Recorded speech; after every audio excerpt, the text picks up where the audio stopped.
If Love and Gogi is wrong, I don't want to be right. What would Socrates say to that?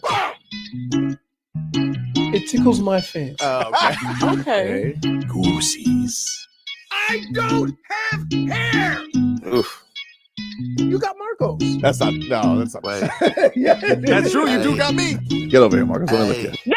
They don't want it.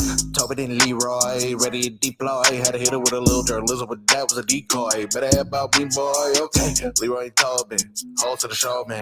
Still till it's all with the show, and till then it's half moon open. Sometimes go taste like a snowman. No proof, I'm a lie about a motor. No proof. Like I always wanted him, I never hated him, I never traded him, and if I did, I never ever traded him. You know what is a star? Like another city, the driver's side fly. Gucci got large, so many more. 10 in the more, never a bar. 8, 10 in the more, 2 to the P. Nothing to you, but it's something to me. Handsome as ever, and cute as can be. You can watch us on YouTube with viewing for French. Ay. This one time for the Twitch. This one time for the text. This one time for the phone line. Whole time wondering what they gonna do next. You know, I just wish you guys would stop the quibbling. Good morning, everybody. Tobin and Leroy here with you, 560 WQAM. Hello, Leroy. What's up? How are you, buddy? Well, the Dolphins won, and they forced me to stay up all night. Wow. Stay You up stayed up the to whole the- time? I stayed to the whole Wow, time. good for you, buddy. If they would have scored that touchdown instead of kicking the field goal like in the middle of the fourth quarter, I was donezo. Could have gotten some early snooze. Yeah, but they kicked the field goal. And I mean, like, look, here's the thing. I want to win. Yeah. And it was a team win for this reason. Tua probably didn't play his best game. The defense picked him up. Mhm.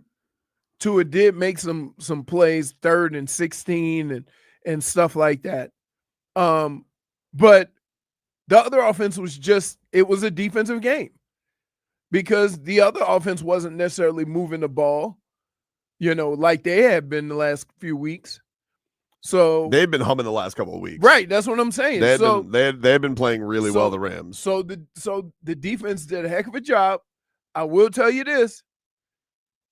I know a lot of them guys were probably happy they ain't got to chase a quarterback around the backfield. That was nice. Right? That was nice having to get a statue back there. That's Right. great. So that is it's a good win.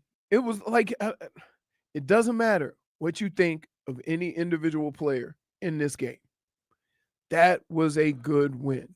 On the West Coast, prime time. So let's move. So before you guys start, let's move the bar. So now we can say, okay, well, they got one monkey off their back temporarily. That is winning a primetime game on the West Coast. Yep. Just a primetime game in general. Right. Okay. So look, we got over that. So now let's move forward to next week. We checked that off the box. We finally got primetime win. Yep. On Monday night. They didn't look terrible. And let's go from there.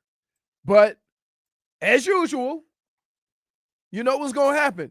They're just going to move the bar. The complaints are going to be about something else. I don't think there's anything that you should really complain about today if you're a Dolphin fan. Okay. Like if you wanted would you like if you wanted to come into this today and unless you wanted the season to be over just because you think it's delaying the inevitable, it was a good overall team win. It was a pretty entertaining game. Yes. There were mistakes. For a for a relatively low scoring game, you were on the edge of your seat. Dude, it was the whole bananas. time. There was 3 straight possessions with turnovers. It was crazy.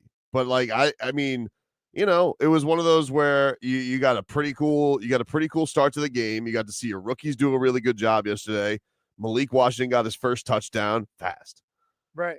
Chop Robinson got his first sack that he actually got to celebrate, which was cool because everybody did it together.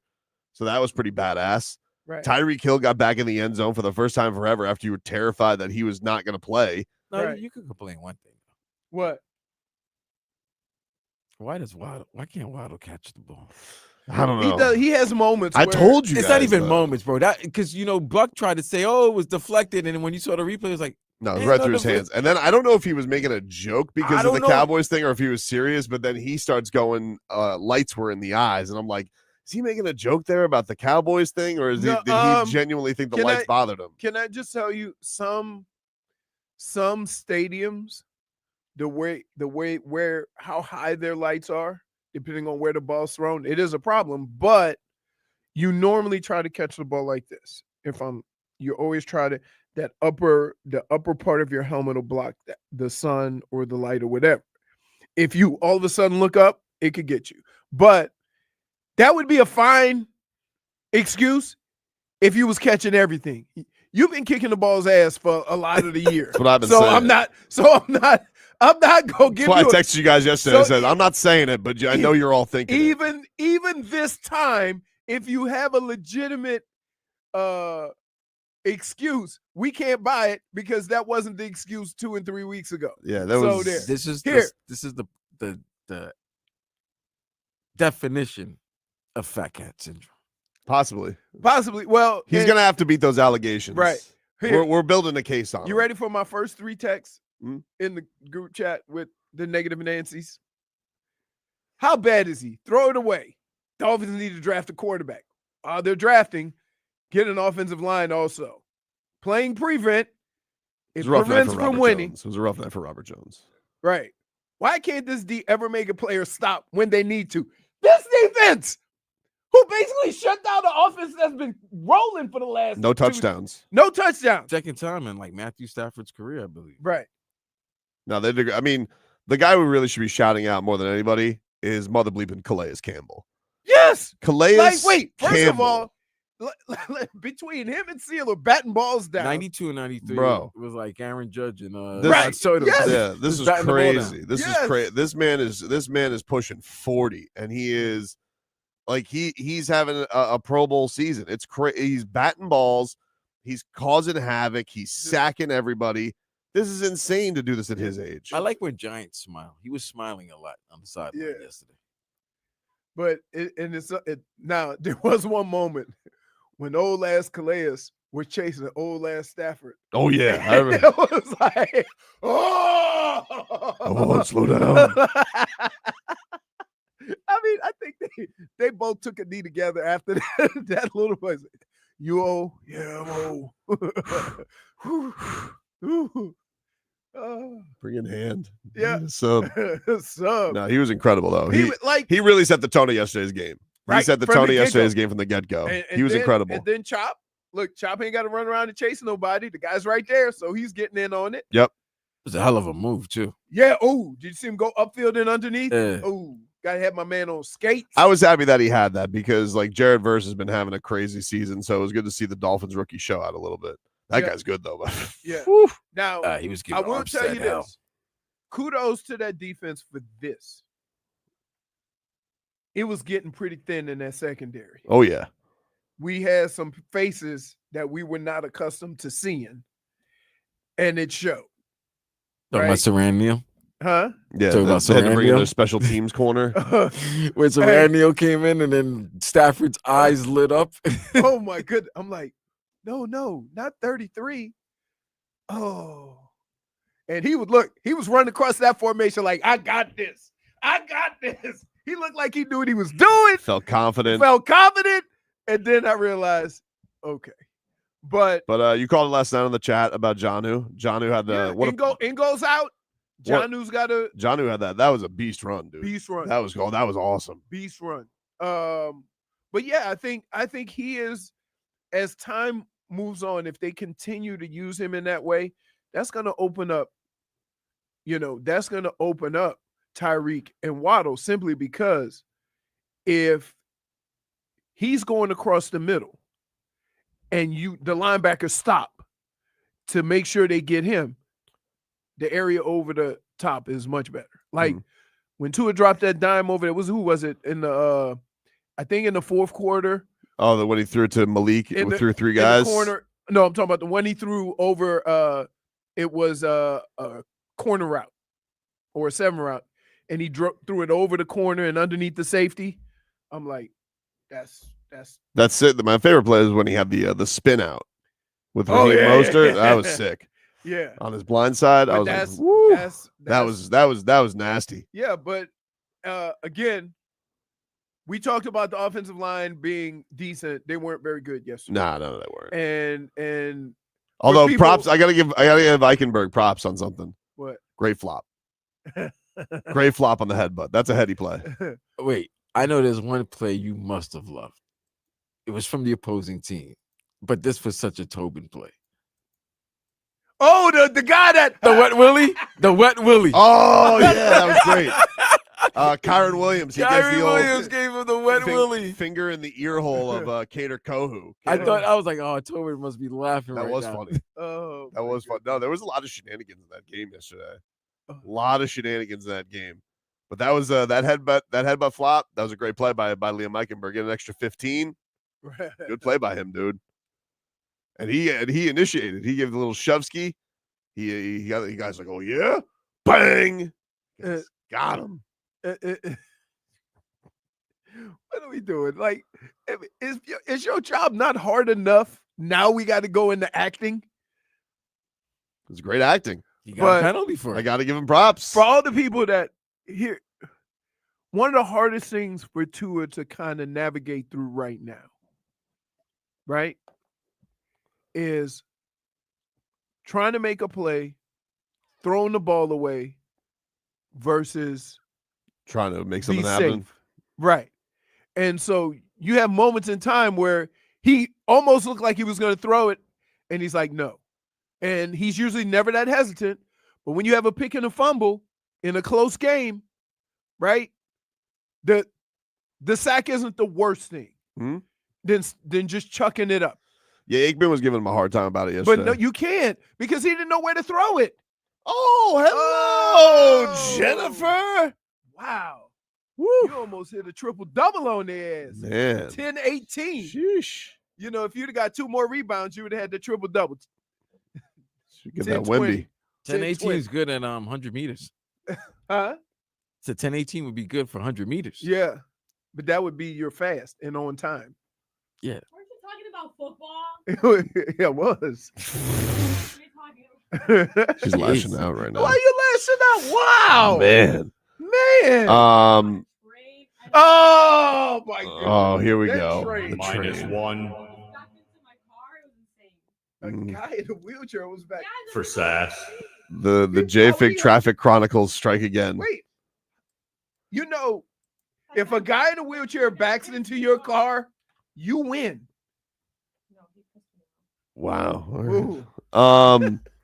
So the big story going into that game was Tyreek Hill's wrist. Apparently he has a torn ligament in his wrist. From the arrest. He says it was from the arrest, but then after the game he said it was from blocking. So I don't know what to believe. Yeah, what's going on with that? A lot of shenanigans. He's given multiple answers on this. This is why I Well, tell you with Tyreek because- Hill, you got to be careful. Well, yeah. I don't know, man. Like, But can we just say, whatever the aggravation of the injury was, we got to be doing the RKO out of nowhere to celebrate. oh my God. Wait, that was the celebration? Wait. Hold on. Time out. I think that's what the wrestling This. was. Let me get this. So the 2 guys that are always banged up, Yep. one that just got back, they got some old WWE crap going on. Yeah. I'm like, I was like, what? anybody That but was not those- safe. Anybody but those 2. There were 2 things that were really stupid in that game yesterday. One was Tua trying to lower his head to try and tackle his interception, and then those guys playing WWE in the end zone. You know what's crazy though? We have a rule in football, and they're probably excused to it, but if a quarterback throw a pick, hey, don't be caught watching. But it looked like Tua got over there and said, "Uh-oh." But his explanation was wild. Did you hear his explanation after the game? No, I didn't even hear it. Oh, he was saying that I even talked to the guy that intercepted. I was like, hey, why don't you go to the sideline? And he was like, Yeah, that guy who looks like a Viking? yeah, he was like, well, I was trying to, but there was enough space. And I'm like, well, first of all, hold on. We're not doing that. We're not doing Rosebum? Is that what right. the guy's name was? We're not doing that. First of all, people are not looking at each other while in the middle of the game, looking like, oh, you're gonna go out of bounds? Well, I should go out of bounds because you have a concussion. No, but You have here's the concussion deal. history. That's not happening. Vlad, to be, there's certain positions, right, that you don't even like you just go out of bounds, right? Like I've had to go and defend somebody on an interception, and I instead of just going at him, I just backed up till he went out of bounds because I was the last line of defense, right? So it doesn't look very aggressive, but the alternative is terrible. Tua kind of avoided 7 people to go put his head in there. That's the problem I had. He doesn't. You just need to be near it to let people know I tried. that, yeah, you don't need to actually go in 1 inch from the sideline and go make a tackle. He keeps telling me he doesn't want to be the poster child for concussions, but his actions say that's otherwise. Everything.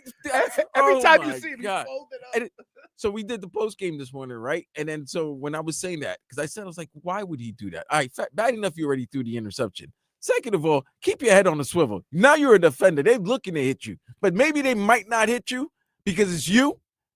But don't go head first, especially to a guy's legs, where a knee to the head. But he can't take on that guy. That guy's a rhinoceros. You can't take him on. I'm telling you, with his I Van have- Ginkel hair that was Hey. draping through. the true art behind being there without making any contact is you go over there, right? And you just angle yourself so that he can't run through you, and then he'll just go out of bounds. It always works. You don't have to hit the guy right there. Now, if I'm running the football and I see somebody coming over there like that, I'm gonna light him up. Right? But there's no hope for Tua. Here's why none of this stuff bothers me, Vlad, Tobin. Here's why. Hmm? If you ever go onto the field and not play football, that's when you get hurt. You see what I'm saying? He didn't look Well, like he was playing but hold football, on. though. After the fact, we all looking at these plays and trying to figure out how he can be safer. But if he goes into those moments trying to be safer, you let your guard down, and that's when you get hurt. So I expect him to do, they'll probably look at some film and say, Tua, what are we doing here, buddy? Like, yeah, look, listen. They say, we are past the stage of trying to look a certain way, okay? The only thing we want you to look is healthy for the next play, all right? But it's hard for a quarterback to just throw the ball away without even giving the play a chance. Because keep in mind, the plays that he did make, he held on to the ball also. So now you just picking and choosing what plays he should and what plays he I shouldn't. just don't want to be in a position to get Jorge It's the- Masvidal. I know. But what do you do? You just say this. Here's what you do. Tua, play football. Do everything you can to be safe. That's all you can do. Don't take any crazy, don't do anything crazy. Do whatever you can to be as safe as you can while playing football. Keep in mind, you are playing football. For these people to think you could go there through a whole game and never get touched or hit or whatever, and what you have to do is prepare your body for it. So you got to know you're going to get hit. You got to know, you got to expect to get hit. And you just have to do it, play accordingly. It almost looked like Armstead was trying to pull him out of there. No, Tua, no! Yeah, but if he could have got hurt pulling Tua out of there. Take a break. Back after this. QAM broadcasting.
intercepted me and asked him, like, bro, you couldn't just like ran out of bounds or like cut back.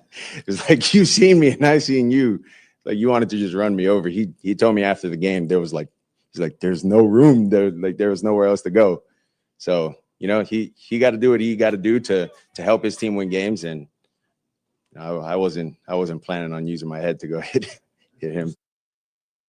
Yeah, all right, but Which you is did. exactly how I explained. You put yourself in the situation, right? And here's the other thing. You can't go over there and get lit up yourself. So whoever had the football, he ain't about to go over there and get hit by a pissed off offensive lineman. So you're going to be prepared for anything on the other team. Tua could have stayed out of there, though. You see what I'm saying? Tua could have just stayed out of the – you go get close. Here's what you are. On an interception, you're the kicker, right? We don't expect you to make the play unless it's absolutely necessary. He could have been getting his Gatorade and towel already on the sidelines. I would have been fine with it. I'm like, them's the breaks. Bad interception. I don't need him to go level his head. I don't need it. Right. Okay. I'm good. I'm good with it. He's, but I get it. This has been a thing with him forever. He's reckless. He's reckless.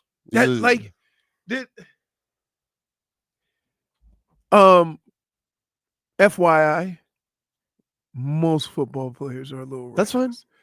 I mean, did you see Saquon Barkley do a backward? Awesome. Oh, okay. Also very reckless. Nah, he was going to be fine. I'm just telling you that what makes football is the fact that there's a whole bunch of grown-ass men on the field being reckless. Not like that, dude. Not like that. What? He's got to know. He's got to know the losing battles. You're asking a person, like, you're asking somebody to know when to and when not to be. No, I'm asking somebody who's had more consequences with his head than anybody in recent Really? memory. Hey, I told you. My second year in the league, I woke up in the hospital. Yeah? That didn't stop me from playing football any different. When was the second time that happened when you didn't know?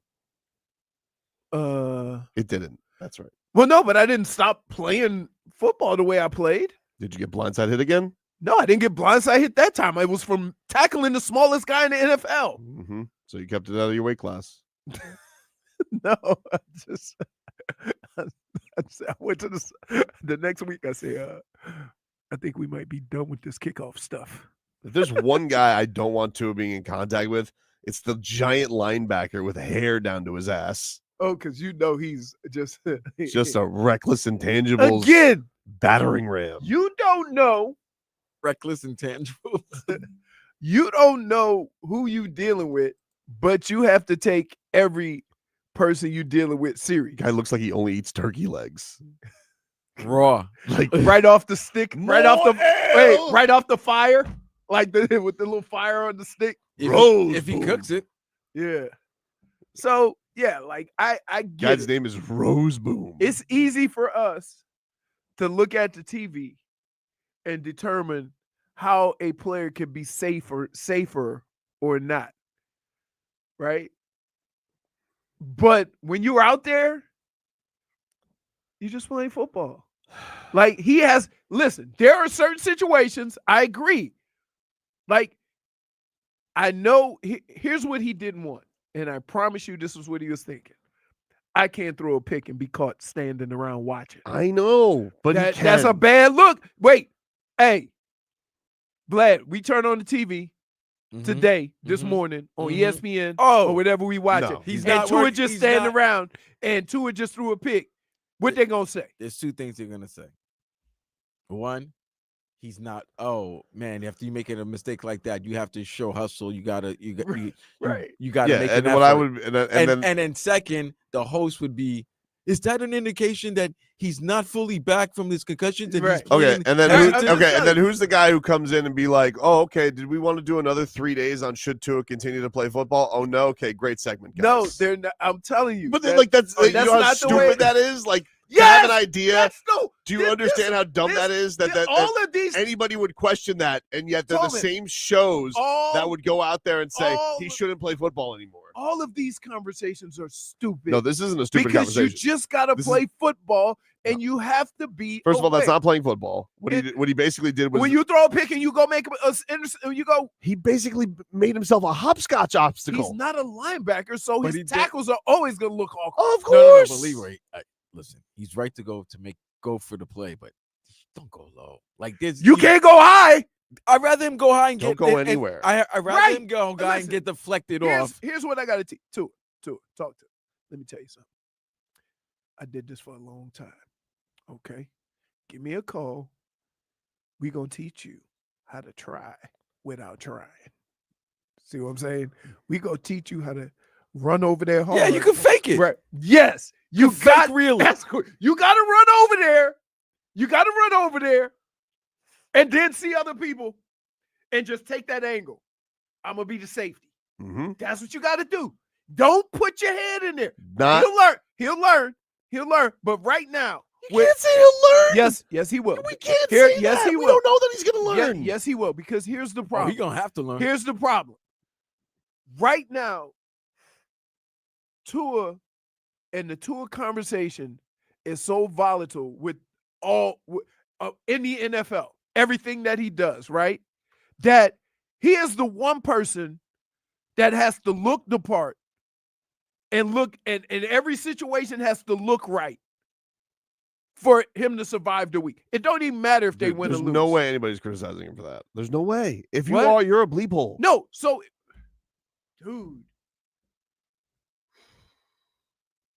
You wouldn't hear If Mike anybody, if McDaniel's anybody comment? gets an I get it, then then it should be him. Okay. Just Be like, nobody wants to see that guy back. you don't. It's knocked not. out. It's not even the people. It's No, Here's no. who. Let me tell you who needs to say something. Okay. Here is what he needs to do, and somebody needs to do. Not the coaches, not the media. Okay. One of his players need to go up and say, "Hey, buddy, we got this. Stay the hell out of here." That's when he'll, not when a coach says it, not when he sees it on TV, when another player on the team, right? If you throw a pick, you can go over there. Don't get in the mix. We got it. Coach wasn't too pleased. Did he say something? No, I think the best way to do that is not to throw it to the opponent. Fair point. These are the moments that I can feel the growth from the 3 years the most is, where something doesn't go well or something, Tua gets so mad at himself and holds himself to a high standard, but he's also recognizing that he's, the franchise quarterback of this team. So you can't go too deep into your own self-lashing. You have to lead and you have to move on from things, good or bad. So I thought he did a very good job of taking those L's, so to speak, and not having it affect his play as he progressed and moved forward through the game. So I was very happy with that. I'd prefer not to have the adversity, but that's not really the case in NFL football. You have to be ready to pick yourself back up and go at it with gusto. Gusto? No. Gusto is what almost got his ass knocked out. Gusto Got to go. I'm just telling you, it's going to be somebody on this team that says, "Tua, come here." Put his arm around him. We know you get upset when you throw those picks, but live to play another play. I picture it being Calais Campbell who puts him up on his shoulders. No, or Teron Armstead Mhm. if he's healthy. He has been healthy. Yeah, it's got to be one of the vets, right? Because that's kind of how a team operates. Like if a veteran who's been around the league a long time comes to you and has that conversation, everybody else is going to respect that conversation. But it's just one of those things where when you watch the film and when you watch the offensive film, they'll stop it. They'll run it back and stop it. Tua, what are we doing here? No, why did you give me this? Oh, nah, I can't get this out. I can't get this out of my eyes now. What? Of Calais holding Tua. Putting Tua up on his shoulders. Are these- Come here, little Like buddy. this. Like, hey, little buddy, I need you to stop going much. head first on tackles. Like holding him like a little baby. Like shaking him. Stop doing that. He could do that too. That would shake him like Yeah, but Simba. that I could think that would concuss bust the him. I call. almost picture him like picking it up like 3-5-4. Puts him No. on. Oh man. Speaking of conversations, Leroy, this weekend coming on up over the Miami Heat, they got something going on this weekend when it comes to these things. Alonzo Mourning, he's got his right. his crew together. Tell people about it. Yep. Here's the thing, guys. You know, when you're a man, you got to be strong. You have to be tough. What you tell Tua? Don't be tough. Don't be strong. Yeah, don't be that tough. Yeah, no. But when it comes to our health, we need to be smart, especially if you're over 45, because there's certain tests you got to have, certain screenings. That's why I want to invite you guys to join Alonzo Mourning and other special guests, including Dan Marino and Ed Jovanowski, at the Miami Heat Men's Health Summit on November 16th and learn how to take a proactive approach to your health from some of the country's most renowned health experts. Plus, you can enjoy fun activities, giveaways, raffles for autographed prizes, and more. There's no time to waste. Come and get a health screening like Alonzo Mourning did. It saved his life. It could save yours. It's go time. It's Zo time. Learn more at baptisthealth.net/Zo time. That's baptisthealth.net/ZOTIME.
Welcome back, everybody. Tobin and Leroy here with you, 560 WQAM. Take you guys up until 2 here on the program. Whiskey Stars and Cigars is almost here. It's presented by WQAM and Edmore's Sawgrass Auto Mall. Talk sports with the QAM on-air staff Wednesday, November 20th at our new location, Tabacon Cigars and Spirits at Plantation Walk. Enjoy a sample of Jack Daniel's Bonded Series and a cigar from Drew Estate. That's Wednesday, November 20th at Tabacon Cigars and Spirits at Plantation Walk. Presented by Edmore Sawgrass Auto Mall, your 2023 Dealer of the Year. Sponsored by the Main Man. There's nobody better to help you flip your biz and cash out big than the Main Man. And by the injury law firm of Cohen and Judah, where a partner handles every single case. Call 866-FAIR-FEE. Miami Dolphins get a huge win yesterday, 23-15 over the LA Rams. They improved their record to 3-6. Yikes. They what? Just the record? Yeah. Yeah. But they needed it. Hey. They needed a win. And like, man, just now you think about the couple that got away. It don't matter, though. Just keep come home for a game against the Raiders. Come home for which hey, don't lose. Gonna be but here's the problem. Don't lose. You dealing with that dude. Who? Christian Wilkins. He's hurt. Oh, he's out? I think he's still out. He had surgery on his foot. Oh yeah, I'm pretty sure he's on IR. Okay. Still got that other guy though. At least we didn't do Crosby. Oh yeah, he's scary. At least we don't have to we didn't do a Colin Cowherd though yesterday because Colin Cowherd went viral because he thought that Christian Wilkins still played for the Dolphins. Like how Wilkins playing tonight. That's the hurt. Oh, I think like, I don't think the inactives have come out yet. Dude, like what? Do you know that people turn on the TV and just listen to that as I know as truth and go out and spew that out? It's a pretty big to deal. Someone else, right? To not know that the guy doesn't play for that team anymore. It's not like the Dolphins, and it's not like an extra. It's not like a veteran signing. No, he signed $100 million contract. It was a pretty big free agent loss for the Dolphins, and the Dolphins are kind of a national team talked about. I was laughing my ass off. I'm like, you serious, dude? You think he still plays for the Dolphins? So there you have it. Hey, so like when you hear us say dumb stuff or silly stuff or fumble our words, speaking of fumbles, gotta tell you, we ain't go that far. Like we may forget what team a guy's playing on, but he's down the list. He ain't a damn starter that just signed a $100 million contract. Tobias Harris is a Piston. Just when you're watching tonight. You know what? You should do that with Basketball's the Leroy. You know that game that they doing inside the NBA Who with he play Charles? for? Who do you play for? You should do that with Leroy. Tobias Harris back with the Pistons. The NBA Cup starts tonight. Doesn't it? It does. It always starts with the Heat playing the Pistons, right? Well, that's their group. It did last year, right? That's their group. They played last year? Yeah. Their group this year is again Milwaukee as well. Yeah, they got Milwaukee, Indiana, Toronto, and the Pistons. They are the East B group. And they play tonight and then Friday. I'm watching this field goal from Denver. Mm-hmm. Literally, nobody blocked. Yeah, that was tough. I can't believe that's how they won the game. The team you want to talk about 37-yard field charmed ass team. And meanwhile, look, they won a game on a missed 37-yard field goal, and Miami lost the game on a 61-yarder. God doesn't like us. No, crazy. But clearly he loves Kansas City. That's what they say we should play. Who he play for? Basketball's the worst. That's the best one. I mean, I was like, hey, do you know where Tobias Harris is? No, he's back with the Pistons. That's like back. Garrett Temple. He was a Piston. I know. Yeah. He was a Piston back in the day. But they Pistons actually have not been too. I said this when the Heat beat the Pistons. I was like, that team's not too lousy. They've been very well. Yeah, they've been playing a lot better after their bad start. Something about them. It's Canes. I think they have a lot of young talent. They got a lot of athletic big men that's gonna be like if they start falling off. They have a lot of athletic big men that's going to be needed by teams in the playoffs that they might have to make a trade for. But here's the problem. They're all young, so you kind of got to wait it out. But you need those young athletic bodies. Yeah, but I don't think nobody's going to trade for him though. They got why wouldn't they keep him? They got to build something. They got that guy who's basically like basketball Julian Hill, Isaiah Stewart. Is that the one? Who was the one I wanted to fight LeBron? That's him. That's him, right? That's him. I'm not messing with him. Yeah. I wouldn't mess with him either. I mean, LeBron. I wouldn't mess with LeBron. That's I wouldn't mess with him either. For that's many a whole reasons. listen. This dude's got some crazy in him. You look. He's got Bobby Portis vibes with him. Every year, there's about 5 guys in the NBA. The not mess with team. Yeah, the don't mess with team. Bobby Portis. Like they have Bobby Portis. I mean, Draymond. Like you don't know where he going. Tim Hardaway Jr. He's a Piston.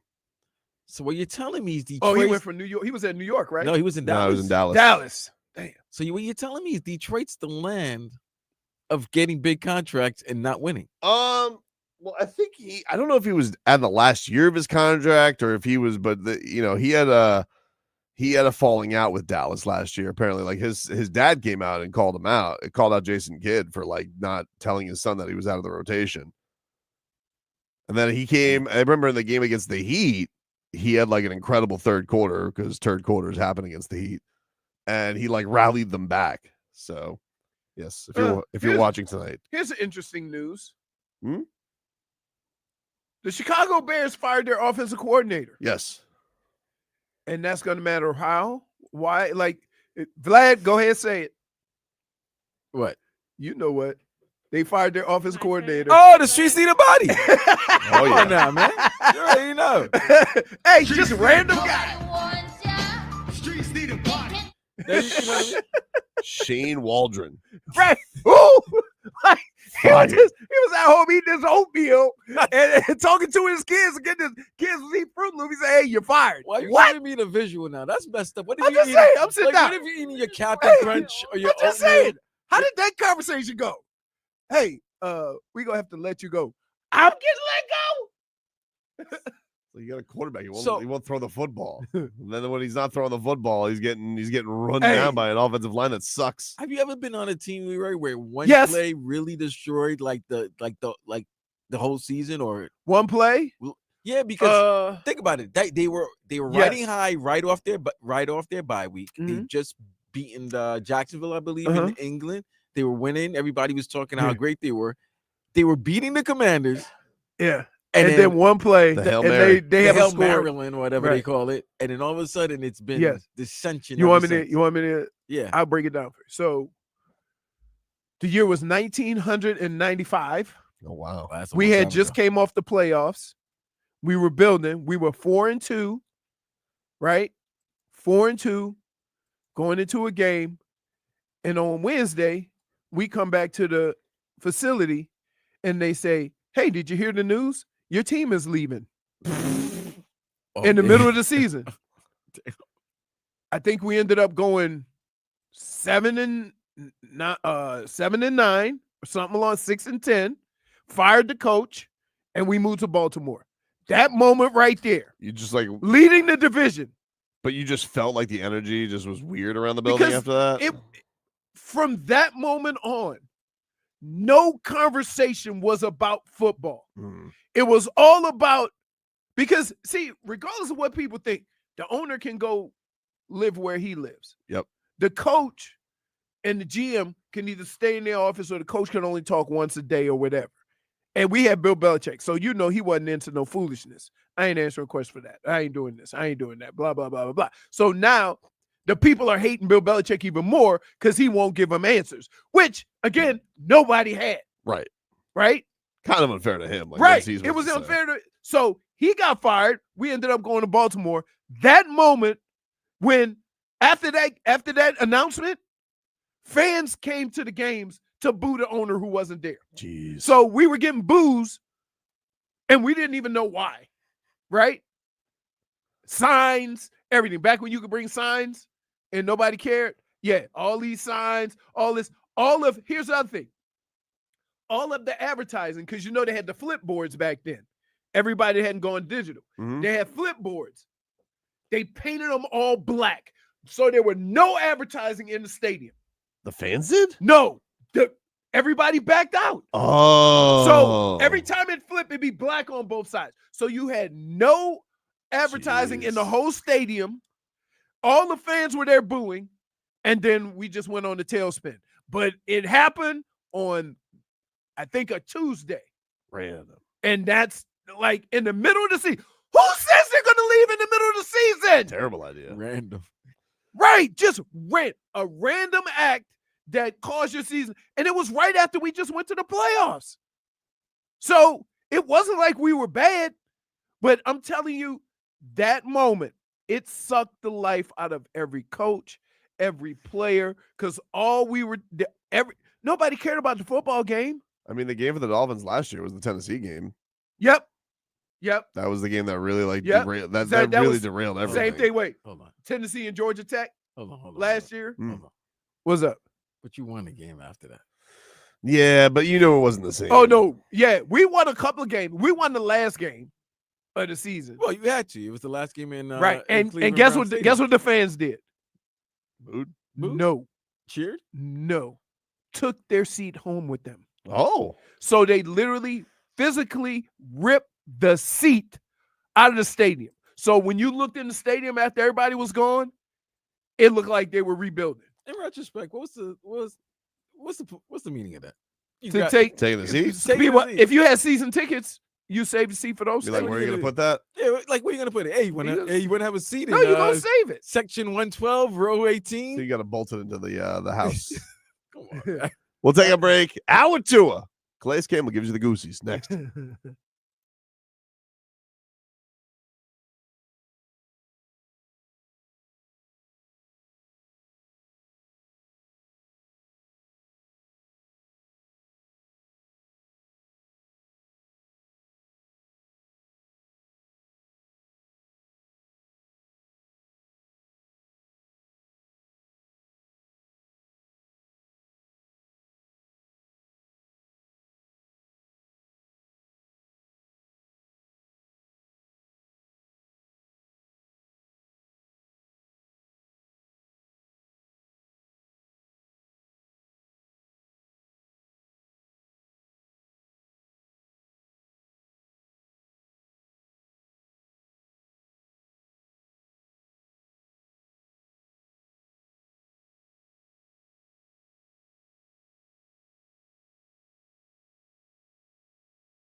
Word to the program, ladies and gentlemen. Tobin and Leroy here with you. You're still AJ Fig. We all saw you run. Hobnobbing. She does here. You were hobnobbing. Come on. What else would you be doing? I went to the bathroom. Mm-hmm. Classic hobnob excuse. Let's get to. Actually, I did run into Amy, and I found out that tomorrow's a potluck. I had no idea. What? Wait, what? Tomorrow is the Yeah, potluck. I didn't know that was tomorrow. Wait, really? On Yep. Wednesday. On a Wednesday? Very odd. Why they move this so early? I don't know. No. The Isn't it email usually came out like- like 2 days ago, right? It was supposed to be next week. Yeah, it is. Isn't it? Because next week's not Thanksgiving. No, Thanksgiving's yeah, out for 2 weeks. Right. It's very strange. Thanksgiving's next Very week? weird. No. Well, maybe because Whiskey Stars is next week. I don't know. Whiskey Stars is next week. Anyway, headlines are brought to you by Doral Volkswagen. At Doral Volkswagen, choose from over 300 new Volkswagen models in stock, like the Tiguan, the Tails, and the Atlas. Remember, when it comes to Volkswagen, the great deals are at Doral Volkswagen. We'll get to the Dolphins here in just a second, but the Heat back on the hardwood tonight against the Detroit Pistons at 7 o'clock. No Jimmy Buckets. Misses his second straight game with an ankle injury. Tyler Herro is available, but he is dealing with a lower back contusion. Wait. Carrying the team. Is a lower back contusion a cut? Isn't that a bruise? I don't know. Because I always thought a contusion was a cut. No, I don't. I always thought a contusion was like a bruise. Why am I thought it was Laceration is a cut. Okay. I'm like, why am I asking you? What? But he might be right though. No, I know he might be right. I'm not. No, I'm asking because I'm not sure. I've had dead foot. Panthers are back in the ice tonight. They're going for 8 straight wins. They take on the New Jersey Devils at 7:30. Spencer Knight between the pipes tonight. 7:30? Yeah. That's a weird time. At home? Yes. Yeah. Oh, Is it on national TV? I think it is on national TV. That's why. Yeah, it has to be. Yeah, I think it is That's on why. national They TV. give it a half I think hour it's, setup. I think it's Hockey Night ESPN. Okay. But Spencer Knight between the pipes tonight. No Bob. Wow, Waddle, baby Waddle. Leroy thought a contusion was a cut, and he's the one we go to for medical advice. Well, first of all, let me say this. Okay. A contusion or a laceration is just a boo-boo to me. Okay? Because I would ask a whole bunch of questions once we get down that road. That's what I'm saying. Like, oh, did he need stitches? Did this? Did that? Before I make my personal experience give you guys what's going on. So that's why I was curious wait, contusion? Why did he say bruise? Like, why we got to say contusion? Why we got to use fancy words? I think it's so just he can back miss pain. Like, so that's... right, exactly. So why not say that? I don't know. So he probably got elbowed in the lower back or something. And he got like a bruise. Something like that. I don't. Right. I don't know if That's he's what I'm available. just saying. He's I good don't to go. know. I don't know. They need him. He's cooking. So we should ask Solana. Yeah, because every injury will take 1.5 years to heal. Like he's still walking around with a limp from surgery he had 2 years ago. Y'all need to cut that out. Calais Campbell, amazing yesterday. Dolphins beat the Rams 23-15. He is the boogeyman with a smile. Amazing. Like if he hiding in your closet, he's probably smiling, going, "Don't worry, I won't hurt you." Nah, if he's hiding in my If he's hiding in my closet, I'm leaving the house immediately. We're moving to a new place. So is he like Sully from Monsters Inc? It's a giant. Basically. He this was him on Sports Center yesterday after the win, and very fired up with the Dolphins getting a W. This was huge. The mindset was to start a wildfire, all you need is one spark. Okay. That spark happened today, and now we got to keep it going and build on it. It's a short week, but it doesn't matter. You know, we need to win. We're hungry, and we'll keep fighting for it. You see, even greats make mistakes. What? Even greats makes mistakes. I wouldn't use that analogy in that location. Oh yeah, in LA they do have a lot of wildfires. Well, which who's is going to tell weird. him no? Now there's wildfires out west. I'm just. I mean, saying. out east. I'm just saying Isn't that wouldn't be the right place. To Yeah, say that but again, around this time, again, here, Vlad, let me say just this. a guy living in LA that's seen Vlad, a lot of wildfires. Vlad, let me say this. Like, You live in a can sensitive we time. just take the analogy for what it is instead of getting We live in sensitive I times. know, man, which is crazy.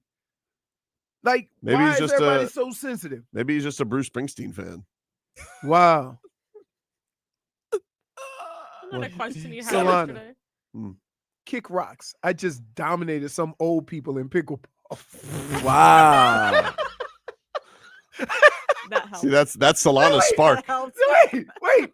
Saying you dominated somebody in pickleball as a young person doesn't help you. This is Solana actually has an old body. This is actually Yeah. Solana afterwards, after he dominates the old people. This was him saying, all you need is a spark to start a wildfire. This was huge. The mindset was to start a wildfire, all you need is one spark. Okay. And that spark happened today, and now we got to keep it going and build on it. It's a short week, but it doesn't matter. You know, we need to win. We're hungry, and we'll keep fighting for it. Even Scott Van Pelt was scared. Scott Van Pelt's looking, whatever you say. Whatever you say, Mr. Campbell.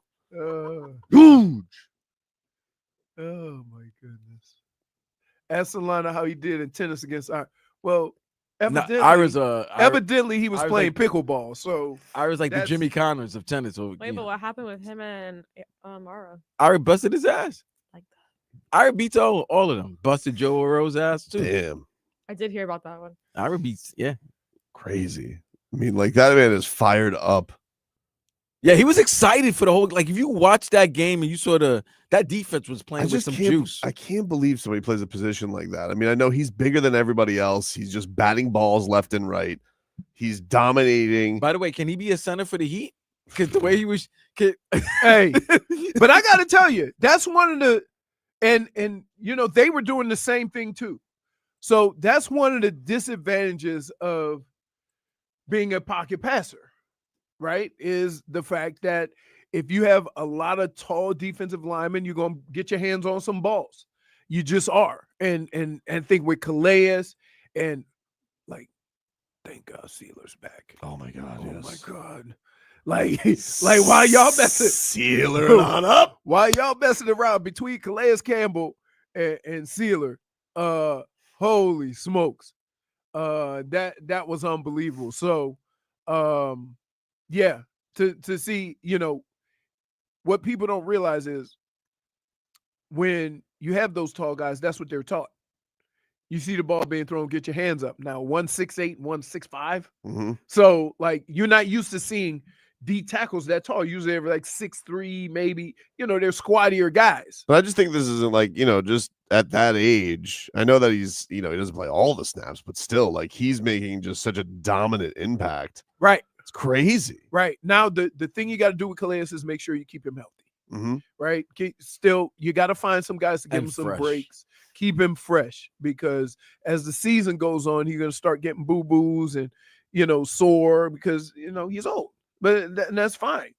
So you got to find ways to keep him fresh, to rotate guys in.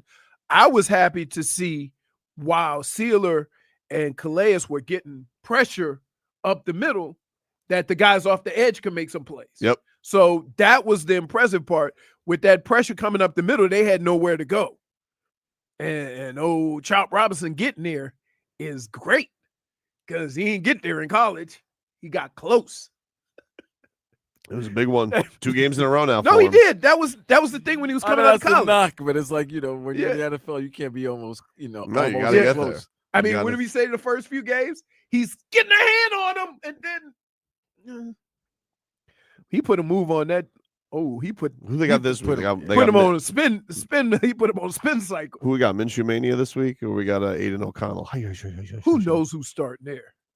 I don't even think from that standpoint anymore. I think of who they got to deal with from the offensive side, right? Who they're dealing with, who the Dolphins are going to deal with on defense. Nah, I was just I thinking don't about necessarily mobile. think about the offenses. I don't think about the defense as much.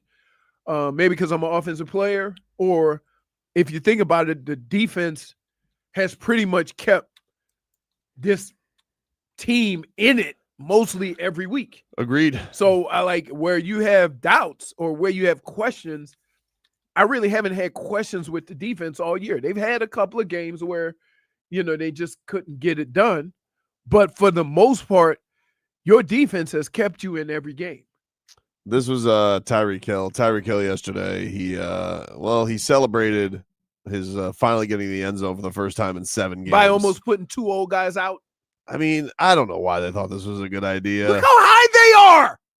Wait a minute. I was so scared. Look at wait. Do you understand that Yes. they didn't just do it? They got airtime. It looked like they went to Orlando and went to NXT and did some training with WWE performers because that wasn't the RKO they went for. Hey, they did that in the bounce house last time. That wasn't on real ground. This is the move where both wrestlers usually take a break where they give each other the double clothesline because they both thought about the same move and hit each other with the how same. high they are. But what I didn't like was OBJ doing a leapfrog when Tyreek was running. Do you see that? Yeah. He's supposed to go under him. That could have been bad.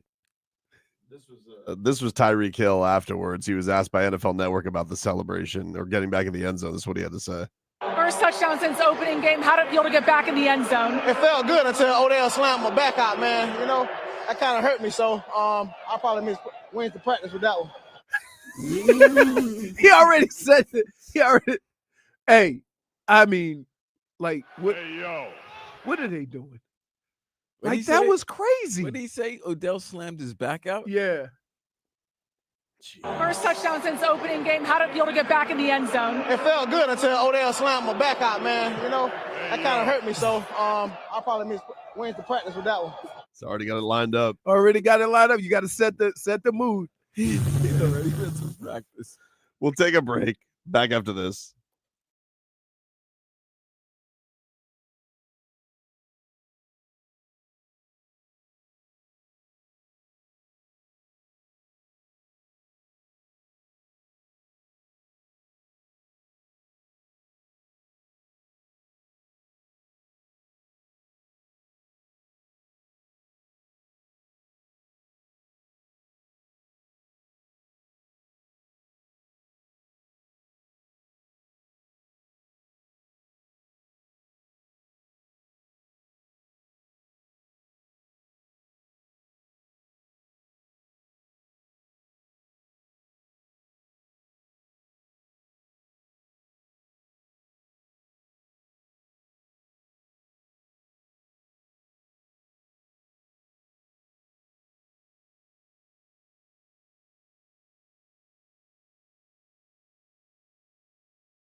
What? Just enough of him. He's already. being very mean to Just me. no, you're really just a bully with your words. Me? You. I walk into like the meanest words. What's going on? He's like, ooh, this guy pulled a Tobin the other day. I'm like, what does that mean? Wait. Who pulled the Tobin? And what I did don't they know. do? Some guy that he's some anonymous person. He's like, oh yeah, he was pulling a Tobin the other day. So there's a lot of Tobinism. So yeah. you gotta explain which So one. here's the deal. So last week when I was doing Cleveland, they were talking about, Chubb being back, but he doesn't look that good. And I'm like, hey man, just because you're okay to play football don't mean you're 100%.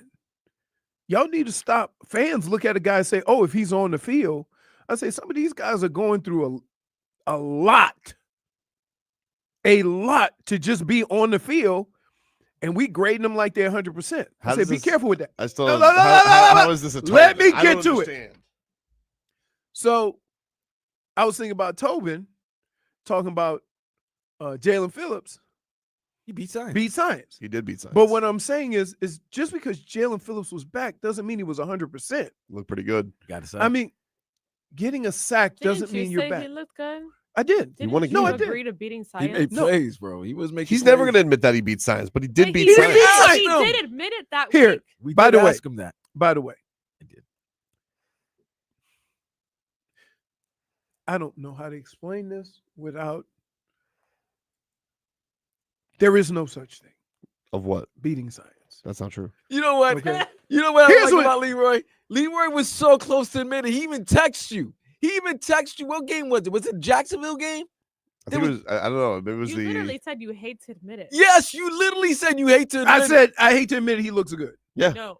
But you were about to say, I hate to admit it. Well, no. You were This right. is the worst part There's of that, a though. clip Okay. of you saying So here's that. the worst part of it. No. No. I'm gonna hit you with a No. Milano cookie. No. Here's the worst part of it. Milano This guy makes some cock and You like one? This man beat science, okay, and he was taken out by friendly fire, Jordan Poyer, going at his knee. Which Double is agent. double agent Jordan Poyer, and then Leroy's trying to spin it in here. He goes, well, you can't really react like you like to. React? How are you supposed to react to a booby trap? The guy beat science. Anyway, so when he said Chubb didn't look good, that made me think of you and how you go about determining guys' injuries and health or not. Like your status of health is only based on what he looks like or what he produces on the field. Right? So you saying Jalen Phillips beat science is because he looked good in a football game. That is beating science. But that doesn't mean okay. And I don't appreciate you using No. me as a verb. I did. That sure No, I did. don't like it. I sure did. I don't like it. I sure It's did. not nice, and it's not Minus true. one. Oh, but we can do that. Listen, how come everywhere I go, they go, hey, want that line to firm up? Blue Chew. Like, what are we doing? People just yelling, What does that have to do with anything? yo! Just doing ads, baby. Is that what pulling a Tobin is? Yes, just hearing comments, everything that, like, Leroy is a science denier. Follow what? So now I'm an anti-vaxxer. It's just possible Chubb didn't beat science. It's okay. So wait. Definitely Tobin's fault. Yep. So I was looking at something else, and this is hilarious. And I keep looking at Vlad. Why does Vlad look 35 and 75 at the same? Now you're just shaming? I was just scrolling through. That comment is from how many minutes ago? Oh, okay. Like I don't know. 3. I don't know. Like, so no. And wait, Josh Hart said, I completely forgot about Bradley Chubb. Mm-hmm. Right. I mean, not for nothing. Well, no, I ain't gonna even say it. I ain't gonna say it. No. What? Say it. I'm not gonna say it. What? Chubb needs to blue chew? No. No. I'm not gonna say it because y'all go get on me. That's all right. You might as well say it now. Let's say it. This is a safe space. I'm like, he was thick when he left. What you think inactivity gonna do to him? Oh, you're making more chubby. This is not a safe space. I told you. I don't want to go. You're making more chubby. Is he working out on the side? I don't know. Has anybody ever seen him? I don't know what Like, he Chubb is. just- Oh, I've seen him. No, I've seen him. Okay. I've seen him. Okay. Just not in, I've seen him. He's there. When did he got hurt? November though, right? December, I think. Actually. December. So It's like, about yeah. to be a Been a little full bit. year. So it'll be a full year in a month. But what happens with these injuries? And then they said there's like more severity to the injury, like Because Well, how he did had they a- not here, see it He the had, first time? he had multiple ligaments. let in me his tell knee. let me Okay. tell you what happens, Vlad. Okay, they can do the test, they can do the MRI, but sometimes when you actually go in and scope it, you find other things. So you fix all that stuff. So it could be some other stuff that needs to be fixed. Like maybe you got to clean up the meniscus. Maybe there's another ligament that you thought you weren't going to have to fix, and now you got to fix that ligament, right? There's a lot of things that can't really be seen until you get in there. So that's you don't want to why, have as bring him back. Like, you've already kind of you want him being in the best possible way. Like, and it's gonna be like a bonus if they do get somebody fresh like that for the last quarter of the season. Yep. It's crazy, man. But if your Chubb isn't looking so good and it needs to beat science, try Blue Chew. Blue Chew is a unique online is service the that delivers the definition of same science. active ingredients as Viagra and Cialis, but in a chewable form and at a fraction of the cost. Now you can chew it and do it. They even got mint flavors, Leroy. Ooh, Yep. Stay fresh too. grape. Grape? I'll put it in the memos. I'll let them know. Grape flavor. Need your ligament fixed? It is Blue Chew. It is an online service. There's no doctor's visits. Bradley Joe, you keep going to the doctor though. No doctor's visits, no pharmacy visits, just shipped right to your door in a discreet package. Plus, I got a special deal for our listeners out there. You guys can try Blue Chew for free when you use the promo code SHOWPONY. You use the promo code SHOWPONY at checkout. You're paying just $5 for shipping, but you're getting your first month of Blue Chew for free. So use the promo code SHOWPONY. That's all one word, and you're getting your first month of Blue Chew for free at BlueChew.com. That's BlueChew.com.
It's Tobin and Leroy here with you. 560 WQAM. Take you guys up until 2 here on the program.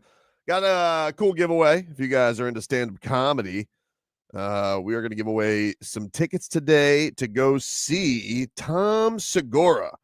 He is bringing his Come Together tour to Hard Rock Live on Thanksgiving Eve, and we got your chance to win tickets to see him. So keep on listening. We're giving away 2 pairs today and 1 pair for the rest of the week. So if you want to go see Tom Segura, keep on listening. We will give away those tickets before the end of today's program, and check that on out. Also, want to let you guys know, you guys can join WQAM and Hollywood from the Joe Rose Show this Sunday at 1 p.m. at the Tamarack Moose Lodge on Rock Island Road in Tamarack to watch Miami take on Las Vegas in pro football action. You guys can enjoy ice-cold beer specials and get yourself entered to win a golf foursome to the Jacaranda Golf Club in Plantation. So be on the listen for that. We will bring that your way later on today, those tickets to Tom Segura, and go watch some footy football with Hollywood this Sunday. We're streaming live on YouTube and Twitch, the channel Miami 560 WQAM, and get to it. So here's my damages done.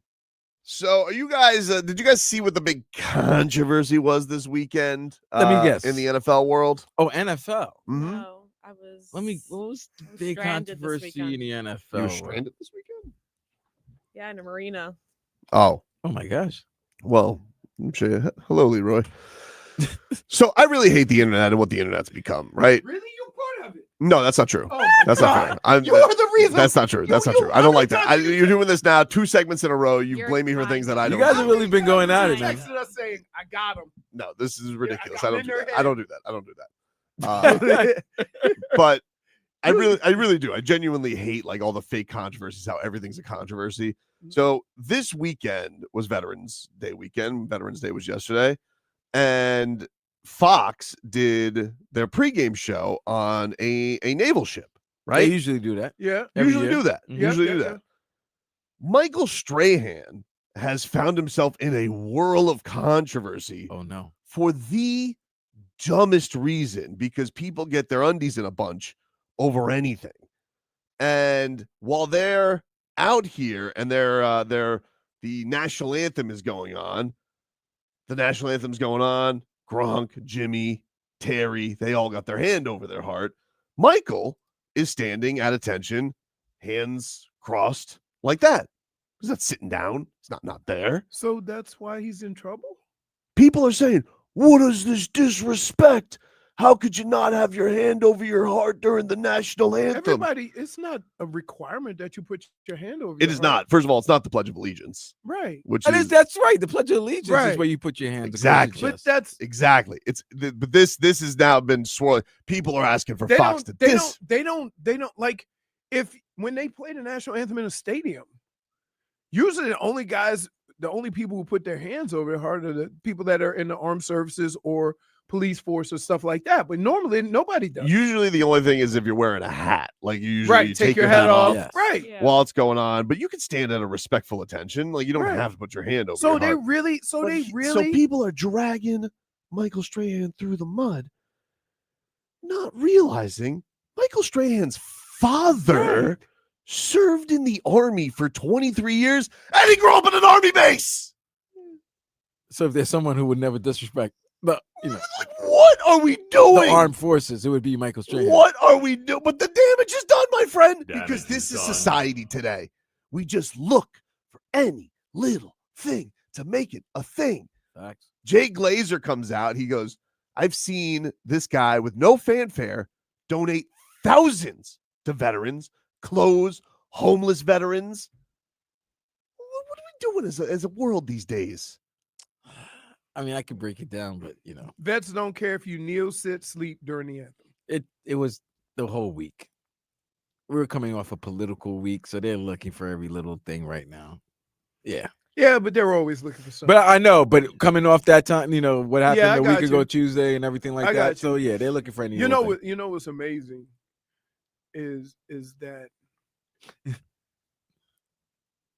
the people that are doing this are the people that if they didn't do it, nobody would give a damn about them. Yeah, 100%. It's a grift. That's the unfortunate thing, is that you think the way you voice your opinion, gives you credibility, when it really doesn't. So, and it's not the veterans. It's unfortunate. It's not a veteran. No veterans are complaining. Nobody. The actual people who it would affect. And like it's crazy. It like, especially to that dude. All right. Like, before you go after somebody, you probably ought to make sure you know the background of that person. Right? Like, if you take your hat off, and here's what I told you: if you take your hat off and stand to show respect for the people that are willing to do things that you aren't, it's not a requirement to put your hand. It's not. I've never heard that in my life. Never heard that in my life. Like, when I go to Heat games, they stand for the national anthem. Right. But even if you see the players in all the sports, they don't all put their hand across their. This anthem, dude, is so dumb. Like, anthem etiquette. And you know why they do it, right? The etiquette, not the anthem. You know why they do it. It's not like it is a negotiated thing between the armed forces and. Yeah, but this wasn't even at a game. Like, I get it. Like, this was on, but like, he's not doing anything disrespectful. But again, I would be curious. It's not like to he know. turned his back to the flag. I would it's be not curious in that chat. I would be curious of how many veterans are offended. But you want to know who should, like, if I'm Michael Strahan, it's like the idea that I even have to address this. He felt like he had to address No, it. I don't think he has. But I'm like, the idea, but I'm sure somebody's going to feel like, hey, Mike, you want to say something about this? Is he going to have to address it on? He's Good like, Morning oh, America? okay, I'd like to address this. I grew up in an army base. My father was a major, and go to hell. That's what I would tell people. Yeah. Anyway, what do you got for damages done? Well, so, I mean, I guess I could go to the Tua thing, right? And that, in all of Tua's efforts to avoid football, the fact of the matter is you're going to get caught in some compromising positions. And instead of trying to not play football, just try to avoid the level of football that you play. So that means you got to continue to make plays. You got to continue to extend plays, right? But he threw a pick, and he came off the sideline with some profanity. And I'm like, yo, dude, you don't have a rifle for an arm. You can't be thrown across your body in the middle of the field. The damage is done. Like, yeah, it's too late now. Don't, because you see quarterbacks all the time. As soon as they let it go, oh, damn. Oh, damn. He throws some stinker interceptions. Not like Will Levis. But. Oh, no. Nobody's like Will Levis. Nobody's like Will Levis. So I would just say, like, I like the fact that Tua didn't have to play his best to win, and he had to make plays. But just eat those mistakes and move on. So, Tobin, you were happy with this win, right? Oh, yeah. I enjoyed the game last night. A game where they didn't score 3 touchdowns. No, but they scored 2. It was a good Were you back happy and forth. that they won? I was very happy they won, but I also found it to be an entertaining game. It was kind of crazy. It was a back and forth. What about the 3 or 4 plays in a row? They had 3 turnovers. It was wild. Like, it was wild. The game was intercept, fumble, pick. The game was drunk. It was crazy. It was definitely drunk. I thought it was an entertaining game. Not like well played, but it was very entertaining. But sometimes the people that, like, when the game is like, I wouldn't say it was sloppy, but like the defenses played half pretty good. Like making plays, turning the ball over and stuff like that. And sometimes that makes it even more exciting because you hope your team is not the team that turns us over last. So, yeah, I mean, for what they were saying about Matthew Stafford, he was turning that thing over too. J-Fig, what damage is done for you? Damage is done. Well, aside from having a good game and winning and, all that fun stuff, there was some damage to my heartstrings. Why's that? The picture is loading. I'm sorry, guys. Oh. This hurt me during the game. Better way to say game. Reunion? There was a reunion, a very emotional reunion. I had to turn. Oh, I hate those. Oh, when they do it like at schools, okay? They do it at schools. Or what about they do it with the fiance or the girlfriend and they do the box and the dude's in the box. Oh, yeah, I got it. Whew. It was very emotional. It happened during halftime. Captain Justin Vega walked out and it was just a very beautiful moment. Is that his son, daughter? His son, yeah. Yeah. Ooh. Yeah, man. I cannot obviously play it, but yeah. I see kids, grown people just bawling. I'm like, oh, God. Damn you, TV. Damage is done, my friend. Damn you, the waterworks happened. Vlad, what do you got? I have so many. Oh. But I'm only going with one. I mean, I could talk about myriad of things that damage is done. I hope you keep it to home base. I could have gone home base, but I'm not going to keep it home He base. spoke about it during break, to be honest. I said I know what it is. I could talk about the nastiness that is my football team, the Jets, but I'm not. Okay. The damage is done. It's pretty simple. The Canes. Yeah. Oh, come on, man. What? You know why, Leroy? Because I said it. We've said it. Sooner or later, these mistakes are gonna come and bite you, and they're gonna bite you in the rear, and it's gonna cost you. And it finally did. We've all been happy. Woo! Exciting wins, this, that, and the other. But we've noticed the mistakes, and there's a saying: what you want to accept in a win and a loss, you can't accept in a win. And we started accepting those things in the wins, and it finally caught us. It finally. The mistakes. But here's the thing that I would say though, the damage is done because the team is what it is. Let's though. have a little fun, baby. Why are you looking at me like that though? Because that's what you were saying. I'm like, hey man, we were having fun. Yeah. But the Canes are only going to win fun. They're not going to win boring. Well, they won boring against Florida State. That's because they suck. That's not a real football team. Doesn't Wait, matter. but Florida State beat Cal, and we were down 25 to Cal. That game was great though. Come on. See what I mean? You see, That's Leroy? a game for the ages. That's why I asked him earlier. That game was awesome. You see, that's why I asked him earlier. Were you happy with the Dolphins win? He was like, yeah. You know why he was happy with the Dolphins win? Because he saw turnovers and plays were happening. Fun. It was fun. But he wasn't. If they won and there was none of those plays, he would be upset that they won 22-15 or 23-15. Yes. You would have. We've already had this conversation. So he wants to be entertained. I do. He don't care about the wins. You don't.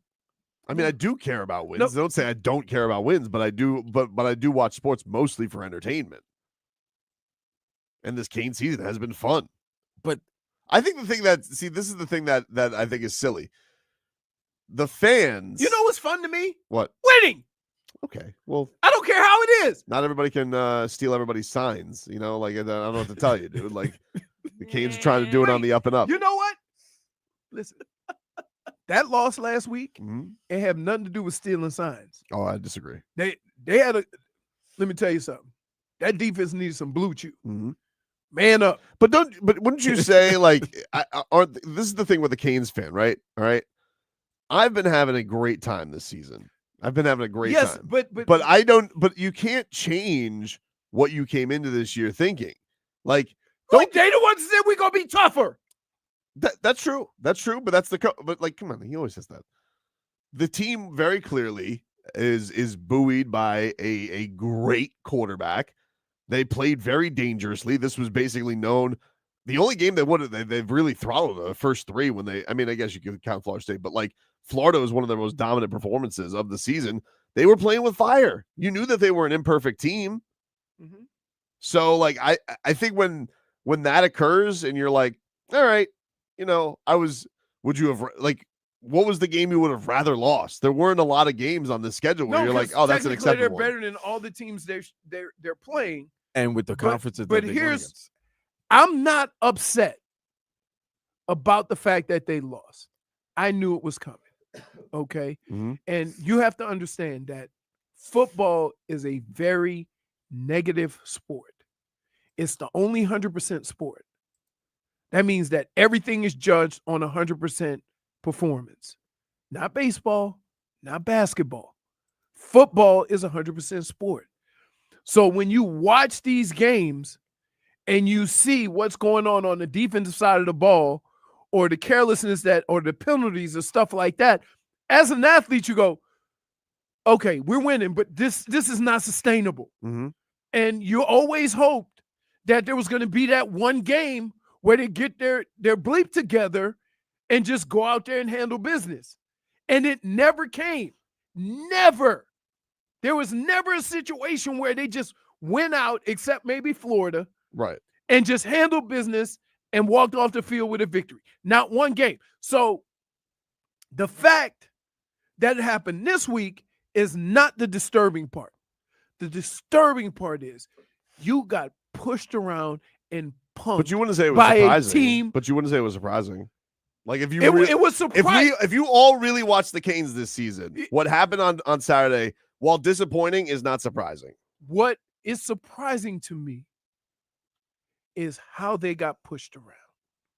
Not that they lost to a team running the football, but the fact that they got pushed around and how they defended that run was some of the most undisciplined football I've ever seen. Yeah, it was bad. Because here, and then the third and longs when they're bringing in the specialist to throw, and you're like, right, you got when one you job. should know.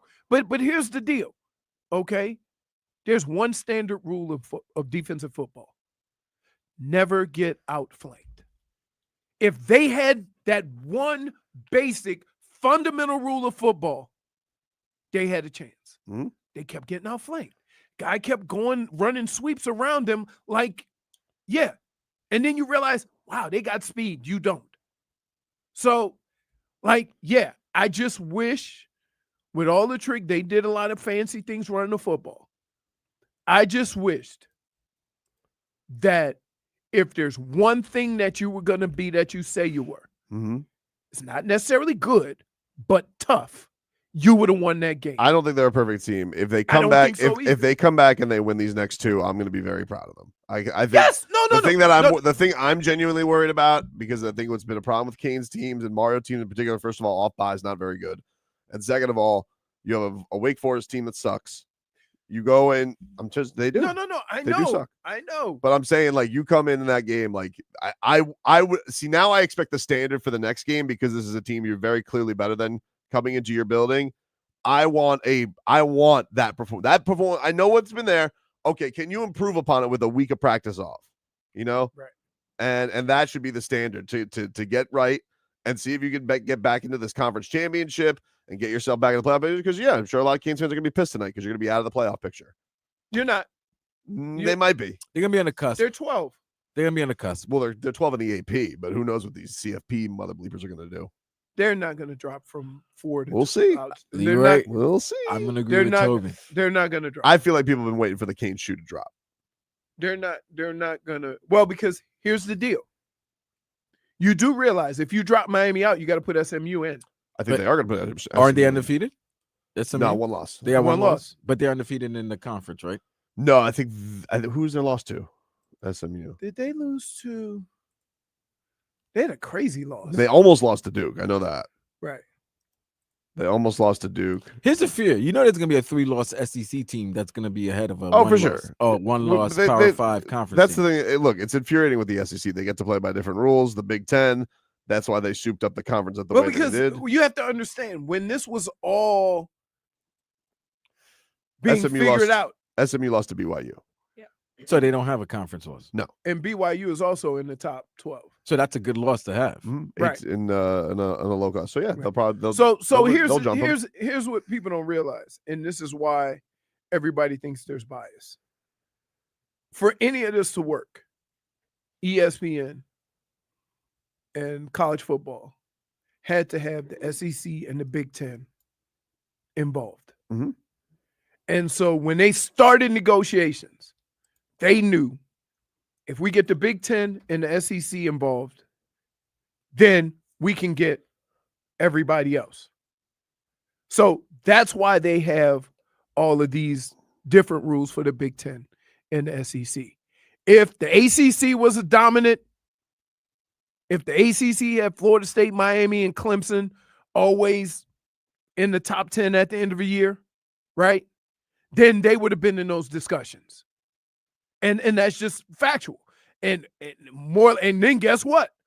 Texas, Oklahoma, they're in the SEC now. The Big 12 still gets one bid. They get one. So you got UCLA, USC, Washington, Oregon. They were all in the, wait, not Washington. Who's in did Washington go to Big 10? Yes. Yes. They all went to the Big 10. So eventually what I think is going to happen is there's going to be 3 conferences and everybody else do what you do. Yeah, probably. We'll take a break. Back after this.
Until 2 here on the program.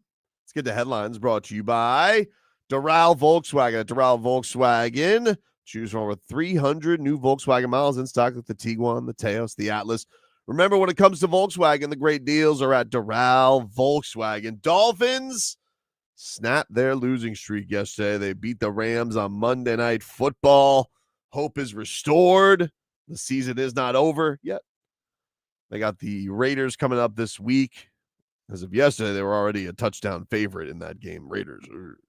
Hey. Stack them up. Ooh. That's it. Ooh. You know what you want right now? 500. You want that Thursday night Thanksgiving game against Green Bay to actually be, or if you win this game, you guys could be 6-6.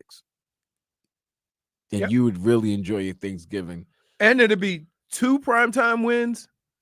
And it'll be a game in the cold. Game in the cold. Yep. Against a formidable playoff team. Yes. Yeah, because you got the next 2 at home. You have the next 2 at home. Can I ask you guys a stupid question? I'm always down for questions. But I'll give you stupid people who ask stupid questions. I might give you a stupid answer. Wait, what? That doesn't make sense. There's no stupid questions, just stupid people who ask stupid questions. Tua yesterday. Why was he wearing a ski mask? That was a whole topic. What? It wasn't that cold. It wasn't. I looked it up, and it was like 58, which is, I guess, unseasonably cold for LA. I would think. But yeah, it's indoors, right? Wait. No, wait. It's not indoors. It's not indoors. It's like an open thing. Roof. Yeah, it has a roof. Okay, so a But it was out breeze there. can get through. And it's 58 degrees in LA in November. It's just a warm. It's a beautiful 58 degrees. It's a in beautiful LA. football. That's a beautiful. That's a beautiful football day. In fact, football weather is great from like 45 to 55.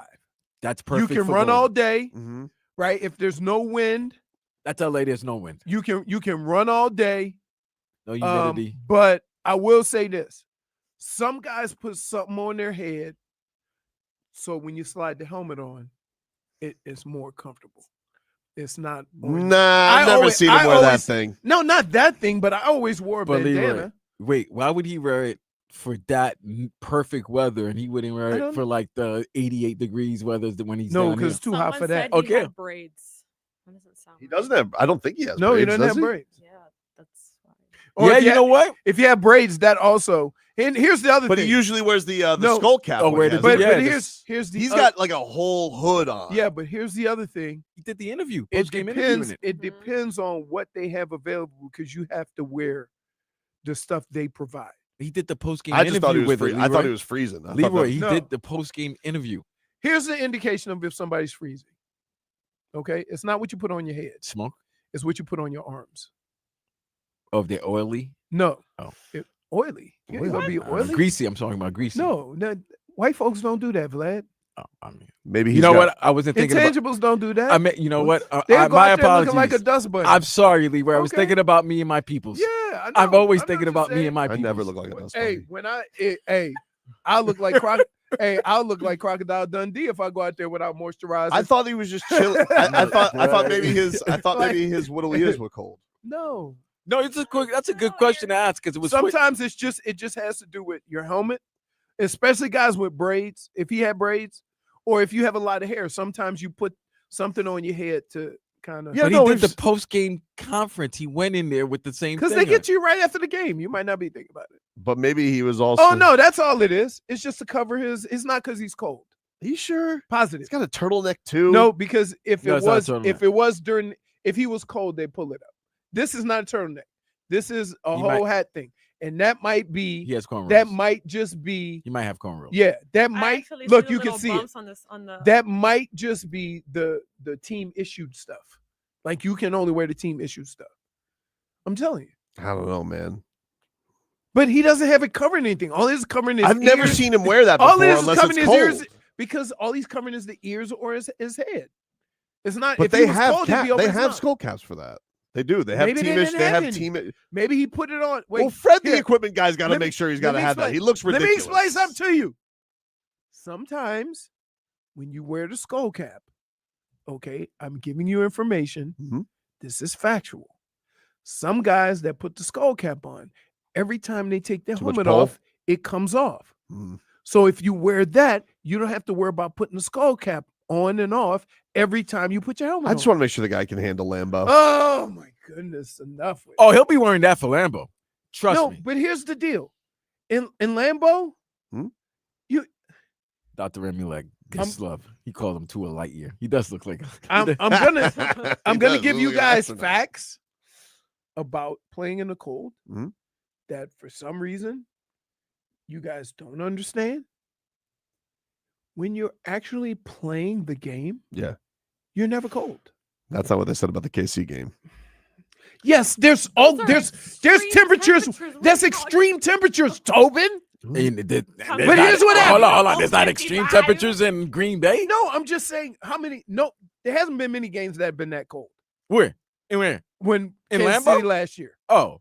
No, there've been games that cold, but I'm saying very rarely you might play 1 or 2 games like that your career. But Leroy, you kind of dude, I played in Cleveland. I get that. I played in like 2 games but like Leroy, that. when we get to January, when you start playing in January, Yes, you're going to these cold ass cities. right, but I'm you got to figure that if you're gonna play a playoff game, I play there's a good games. chance that it might be Hey, that cold. It might be, but here's the kicker.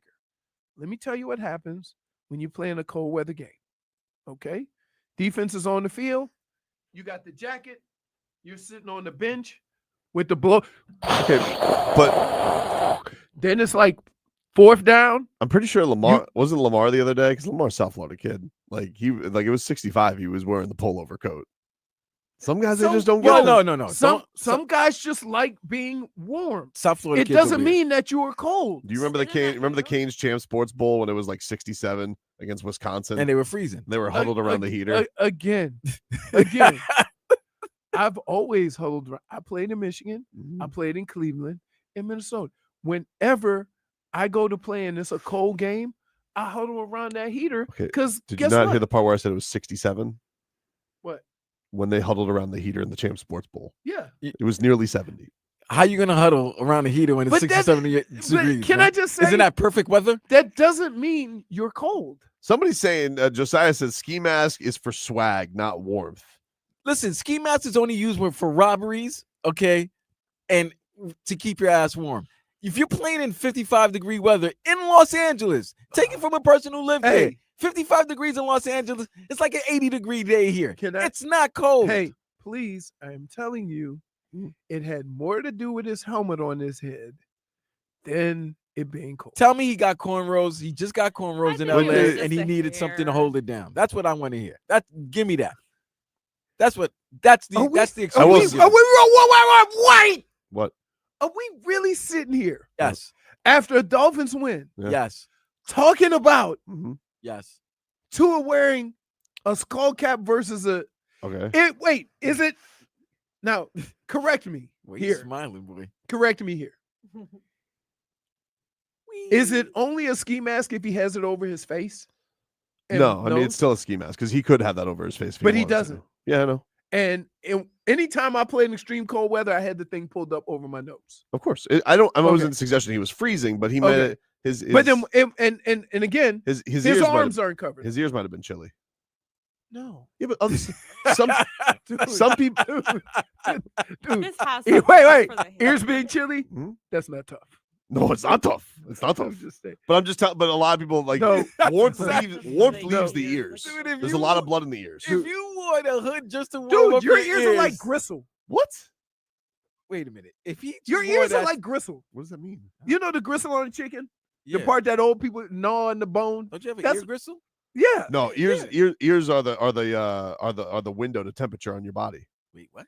Isn't that the feet? No. What? Wait, what? Dude, you guys don't know stop nothing it. about anatomy. Stop What it. are we What are you talking about? Stop it. Everybody knows the ears are the window to warmth. It's true. Who told you this lie? Dude, why the first thing you wear when it's cold is a hat? That's because you already got shoes on. With socks. With socks. Let me tell you something right Ears now. are the window to I what? can walk around. Yeah, if you put a ski cap on and wear shorts in the shirt, are you still gonna be warm? No, I'm gonna be much more warm than I would be. I could go sandals. As long as I have my ears covered, I'm good. Yo, by the way, That Leroy, is a let me lot. ask you this. No, I'm you telling cannot. you. Leroy, I'm telling you. This I is gotta why he understand something started the about segment the way the he did. intangibles are not cold on the bottom, bro, because they'll wear. He's right. He's right about that. They'll wear khaki shorts and sandals, Mhm. and they'll be 20 degrees listen, outside. How about this? Mhm. And this is to your point. Me and Steve Everett went up to we were captains for a Michigan game. It was 20 degrees. I had on a ski mask. I had on a hat. I had on a jacket, pants, boots, the whole thing, right?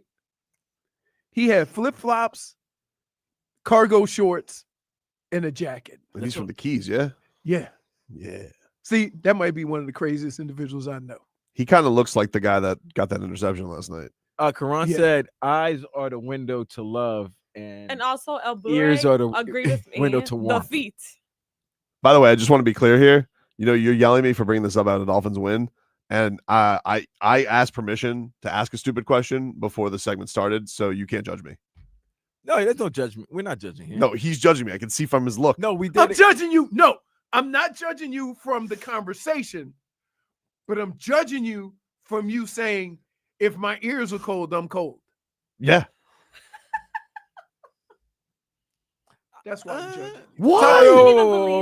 Hold on. If your fingertips are cold, are you cold? Dude, I played in games where the ball was coming at me and my hands were moving so slow, the ball hit me boom, right in the face. But you can because I always, couldn't close my hands because it's cold. you can always handle that, Vlad, with a little right into the. Nobody right likes into balls. the- No, it doesn't work. Oh, Nobody it likes works. getting hit You with know balls what the in only face. thing that works? Hmm? That blowtorch on the sidelines. I'm almost burned shoes. You told me you melted your cleats. I melted crazy. Hey, I'm like, I got my shoes on there. I'm like, damn, they're not warming up. Let me move closer. We fight. No. I'm about to go on the field. Let me go. They go, yo. All right, I won't your bring this up shoes again. on I'm fire. sorry. I just Quick was worried. question. I was When just you- worried when- about Tua. When you play in those cold ass places, how quick does that locker room get warm? Well, here's the problem. In Cleveland, like we had a downstairs and an upstairs. We called the upstairs the penthouse. That's where you put all the young guys and the non-starters. But I stayed up there. If they didn't come tell us the game was starting, we wouldn't know. But they had a crack. They had a hole in one of the windows. So it was like, if it was 20 outside, it was like 35 in the upstairs. So after games and stuff, you had to make a business decision. Was you going to wait in line to take a shower, or were you just going to go home and take a shower at home? Oh, so y'all went home. Some of y'all went home Yeah. stinky after 3.5 Yeah, so hours in the like grass, for me, mud, and dirt. for me, when I had to get interviews and stuff like that, I go up there. First of all, the water was cold because all the hot water was gone. Right? So They say, "Hey, you cold going ass to eat?" showers? I say, "Nah, man, I got to go home." They say, "Yo, in that upstairs shower cold." I say, "Yep." Hmm. And you can't wear thermal underwear. You can't run. So I never wore. I think only a handful of games I've ever worn sleeves. Mhm. But normally I just, put a little Johnson & Vaseline, Johnson? clog up the pores, and that's it. Hey, comedian Tom Segura is bringing his Come Together tour to Hard Rock Live on Thanksgiving Eve. If you want to go right now, caller number 5 to 305-567-0560. Caller 5 to 305-567-0560 will win a pair of tickets to see Tom Segura and his Come Together tour at Hard Rock Live on Thanksgiving Eve. Caller 5 right now to 305-567-0560 will win those tickets to Tom Segura. Take a break. Back after this.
WQAM.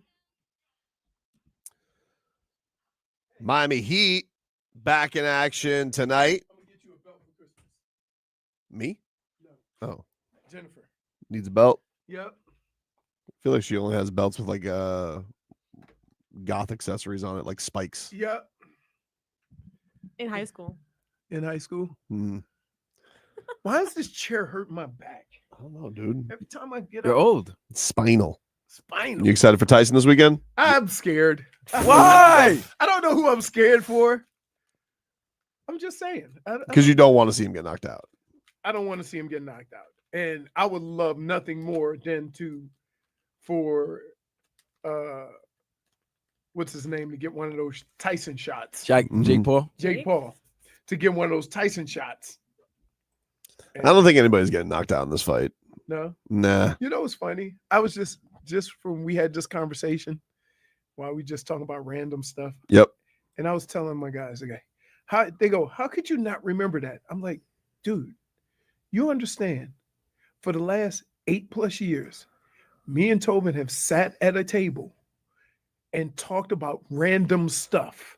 So periodically, if something might slip my mind, there's no, and I said, to be fair to Tobin, he does have like a show sheet of what we're going to discuss. Sometimes. Sometimes. I've never looked at it. I looked at it twice. He goes, hey, you looked at the show sheet. I was very impressed. But yeah, like, it is the craziest thing that we sit here and we'll talk about anything. And to do it for 4 hours every day.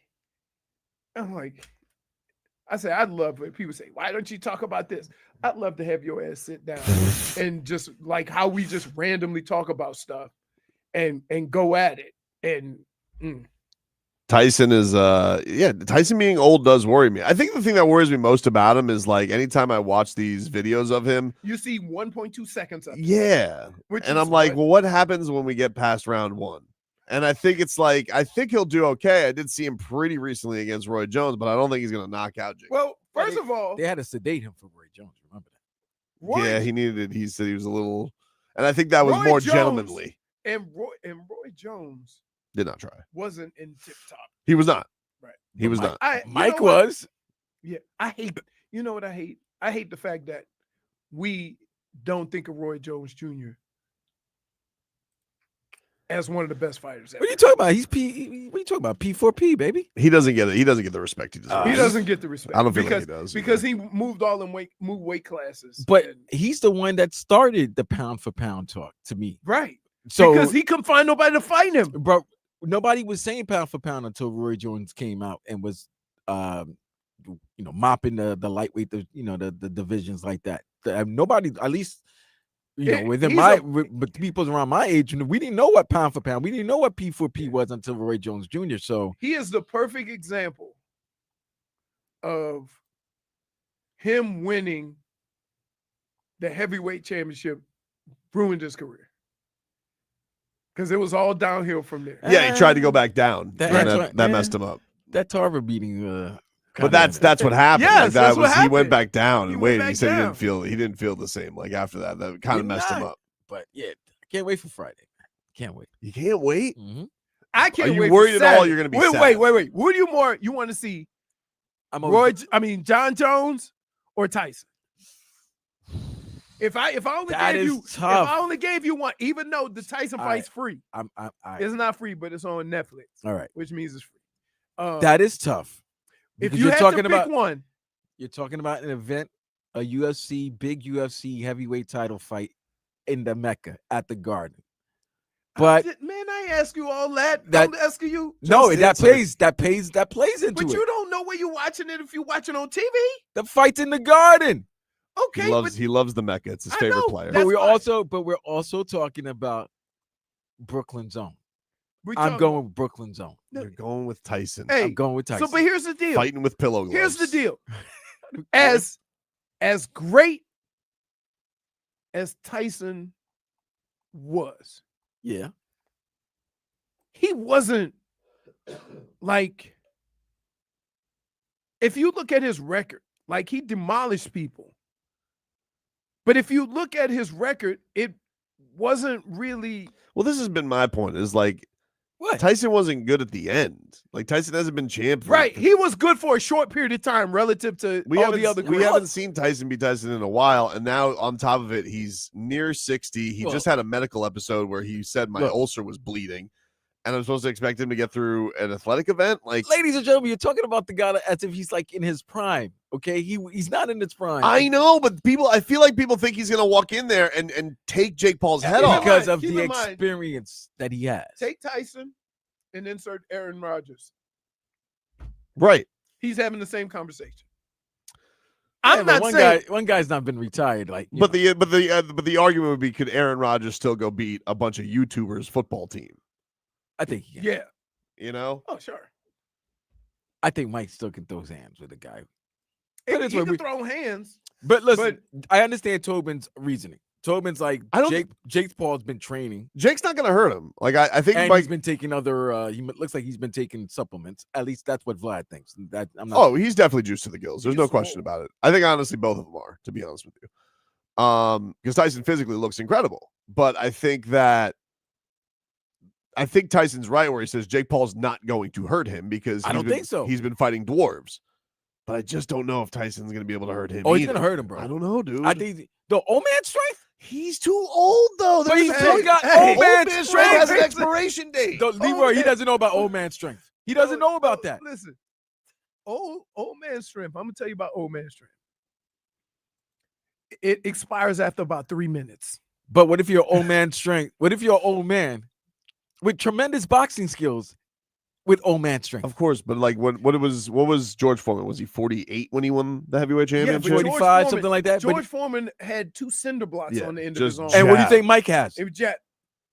He's more of a violent kind of guy. You get hit by Mike. Nobody wants to get hit by Mike Tyson. I'm just saying he's got more violence. George Foreman would just jab you to death. Oh yeah, and he's also trying to hit you with that right to knock you. Right, but he wasn't moving fast. Mike hits you with a hook. You're going night. Yeah, but okay. I don't care what you are.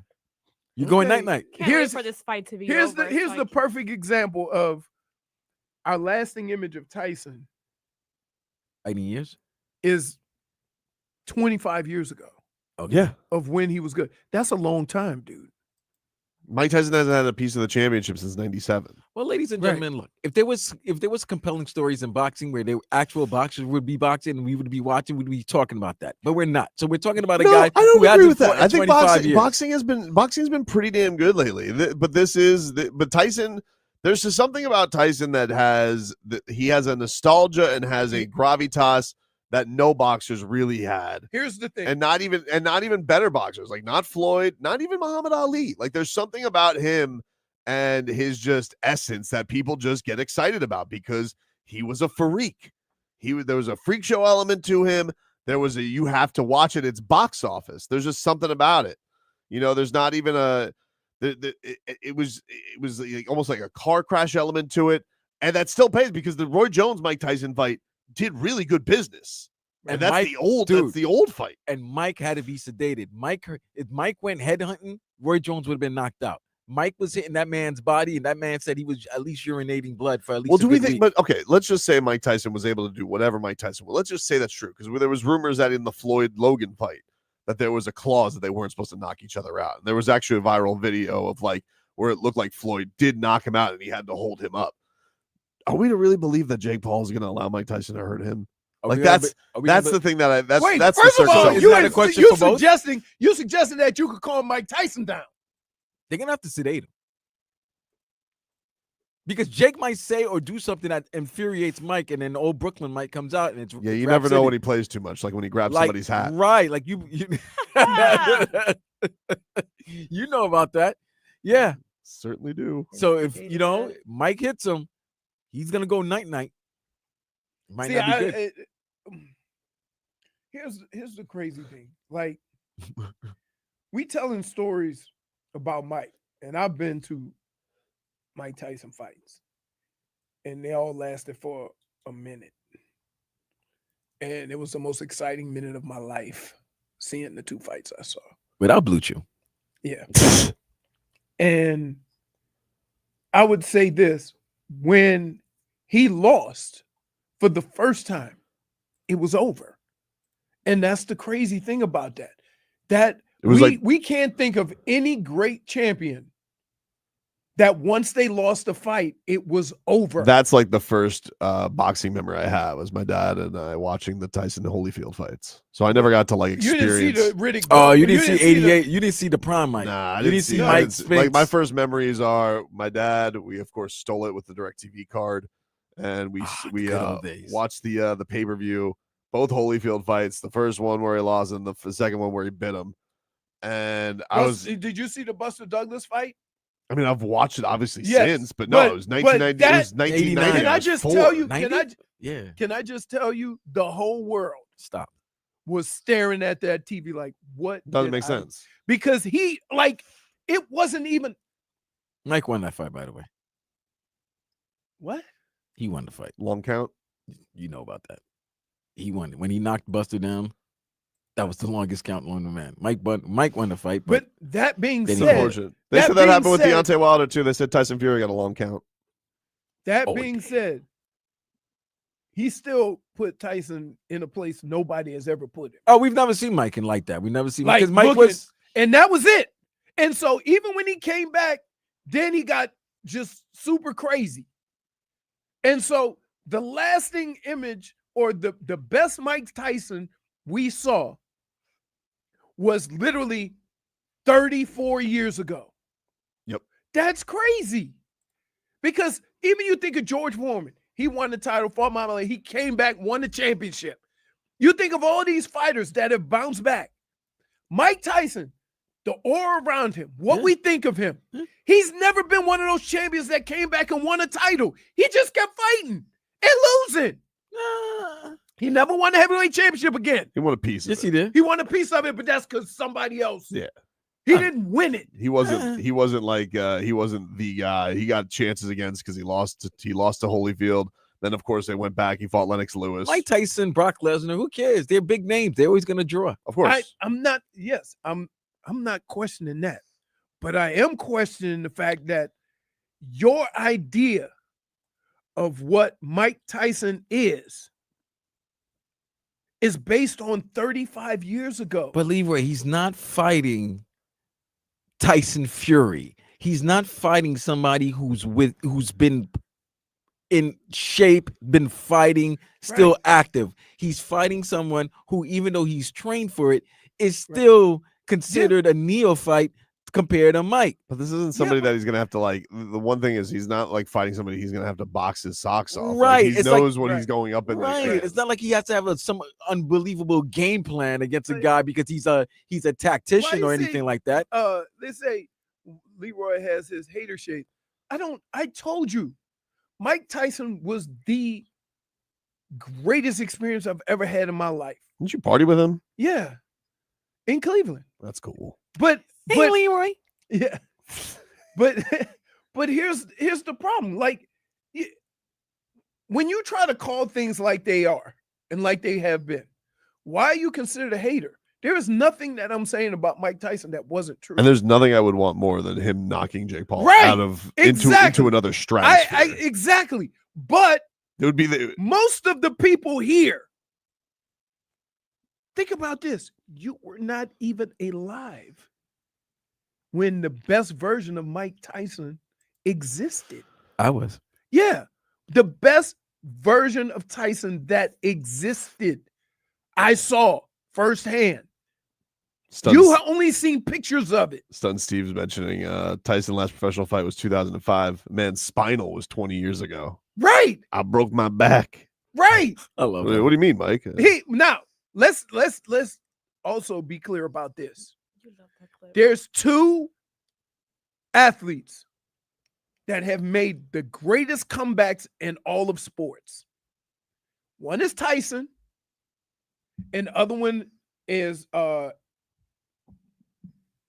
who's from down here? The Yankees.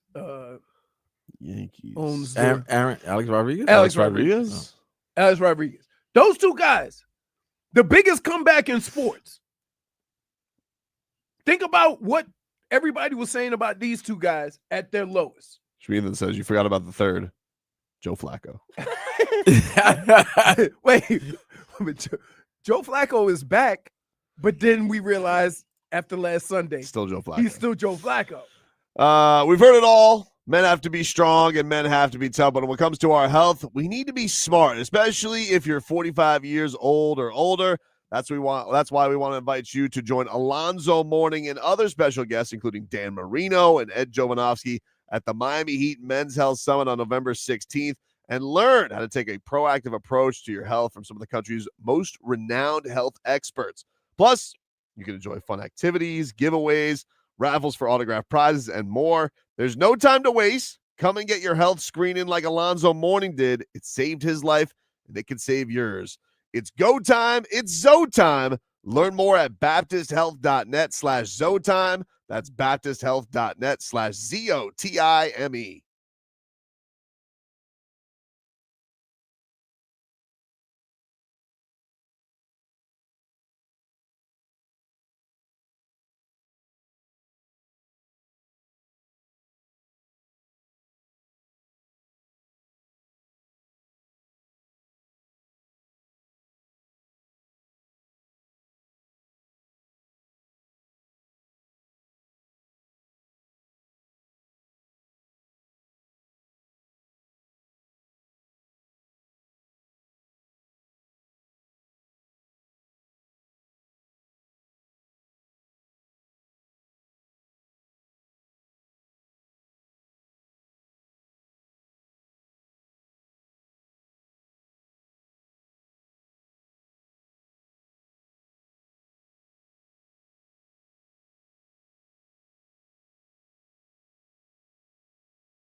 explain you how the story goes. Please. How does the story go? So it's in football reference. Say running back goes and he runs the football. And he goes around the outside. And the outside guy goes, I don't have to get him because the safety's going to get him. And then the safety goes, I don't have to get him because the corner's going to get him. And the corner goes, I don't have to get him because the linebacker is going to get him. And then the guy ends up running 50 yards for a touchdown. And it's that you shouldn't assume that somebody else is going to do it. You have to do it. That's kind of how I was told that story. There is another side to that, and that is if everybody does their job, then the team is better. You shouldn't have to be worried about somebody else's job. You make damn sure you do your job. Don't take it upon yourself to deviate from what you're supposed to do. You're like Mike McDaniel. But that's a different story. What? No, it's football, dude. Everybody, can I just tell you? One of my arch nemesis in professional football was my running back coach in Baltimore. He thought he was a philosopher. Maybe he right? was. And nobody cared. No, I like it. And what ended up happening is one day we were at practice and we were supposed to do something at practice. And the offense coordinator yelled at us and we never knew that we were supposed to do it. So the next day, the coach was going on to tell one of his stories, trying to be Confucius again. And I said, hey, you mind if we review what we're supposed to do? Because clearly you ain't going to have our back if we don't. Wow. Which, again, we got yelled at the day before, and he didn't say that's on me or nothing. Defiant. That's not defiant. A little defiant. No, it's not. It's not. Here. That quote is I'm a big fan of this. I ain't getting thrown under the bus because of you. Ever. I'm not. Like, if we a team, we a team. But if I find out that you're going to let us be thrown under the bus, to cover your own butt, then I realize we ain't on that same team. You're on your you team, so I got to be on me team. That's just it. So that whole relationship could have went differently if you just said, Coach, that's on me. That's my bad. I'll take care of it. Right? That's it. Tua's quote is from Charles R. Swindoll. The story of four people. And how's it go? This is a story about four people named everybody, somebody, anybody, and nobody. There was an important job to do, and everybody was asked to do it. Everybody was sure somebody would do it. Anybody could have done it, but nobody did it. Somebody got angry because it was everybody's job. Everybody thought anybody would do it, but nobody realized that everybody wouldn't do it, and it ended up that everybody blamed somebody when nobody did what anybody could have done. So you understand that's closer to my story. About something, suppose everybody has a responsibility, nobody does anything. Okay, well, let me just tell the Dolphins. What does this have to do with the Dolphins? That's what I'm trying to figure out. Okay, nobody, and I mean anybody on that team, better let Tua tackle, throw his head at somebody's knee again. Okay, somebody has to stop Tua when he tries to tackle somebody. Okay, or we're gonna have nobody to play quarterback, and everybody and anybody is going to be sad. So Tua, stop throwing your head around like a bobblehead and get your ass to the sidelines. He's right. I mean, you had a bunch of nobodies. Or borrow Achan's helmet. Otherwise. Yeah, by the way, I like Achan's helmet. Why can't he borrow Achan? Like, why can't he do what the Achan did? Because he doesn't want to look like Kazoo. Man, stop that. Achan, it took one call from his mother who goes like, oh, you want to play football? Good. Yes, mama. You play with the Guardian cap. Yes, mama. He's been out there balling with the Guardian cap on. I don't even know if it works. Anyway, let's hear from Mike McDaniel. Zach Sieler, Sieler it on up. He was back. Mike McDaniel, impressed. I think, you go through the week, you're correcting some stuff from the previous game. And, I think the guys felt a lot of confidence in terms of, where they were building and then getting, a couple guys, key guys back.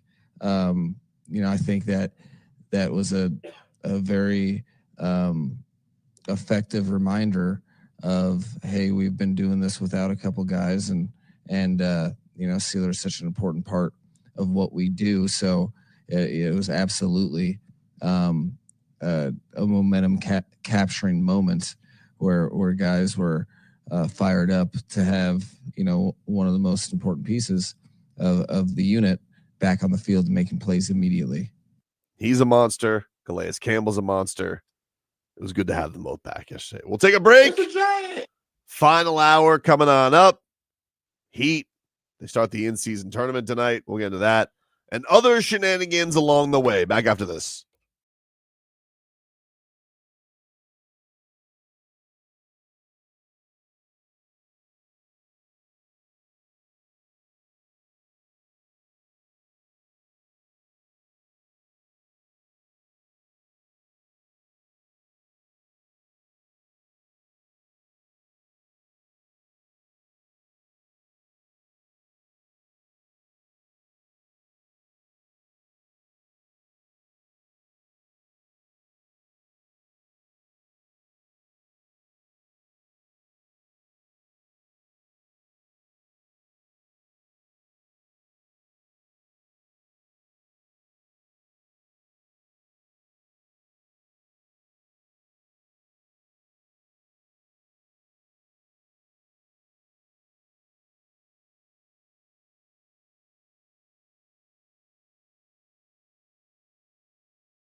And welcome back, everybody. Tobin and Leroy here with you. Hey, Whiskey Stars and Cigars is almost here. It's presented by WQAM and Edmore Sawgrass Auto Mall. You guys can talk sports with the WQAM staff on Wednesday, November 20th at our new location, Tabacon Cigars and Spirits in Plantation Walk. You guys can enjoy a sample of Jack Daniel's Bonded Series and a cigar from Drew Estate. That is Wednesday, November 20th at Tabacon Cigars and Spirits on Plantation Walk. It's presented by Edmore Sawgrass Auto Mall, your 2023 Dealer of the Year. Sponsored by the Main Man. There's no way better to help you flip your biz and cash out big than the Main Man. And by the injury law firm of Cohen and Judah, where a partner handles every single case. Call them up, 866-FAIR-FEE. Let us get to our headlines, which are brought to you by Doral Volkswagen. At Doral Volkswagen, choose from over 300 new Volkswagen models in stock with the Tiguan, the Taos, and the Atlas. And remember, when it comes to Volkswagen, the great deals are at Doral Volkswagen. Miami Heat back on the hardwood tonight. They take on the Detroit Pistons at 7 o'clock. No Jimmy Buckets tonight. He is going to miss his second straight game with an ankle injury. Yeah. Tobin, you know what I'm going to get into. What's that, buddy? Are the Heat a better team without a certain number 22? Or have we reached the capacity? Has he reached the capacity right now of the Jimmy excuses, the Jimmy, Jimmy antics? Have we reached the? I mean, he really did hurt his ankle. Can we? No, but here's, and this is why I tell you, injuries happen in sports. Okay, you can't plan for them. And in some cases, you can't prevent them.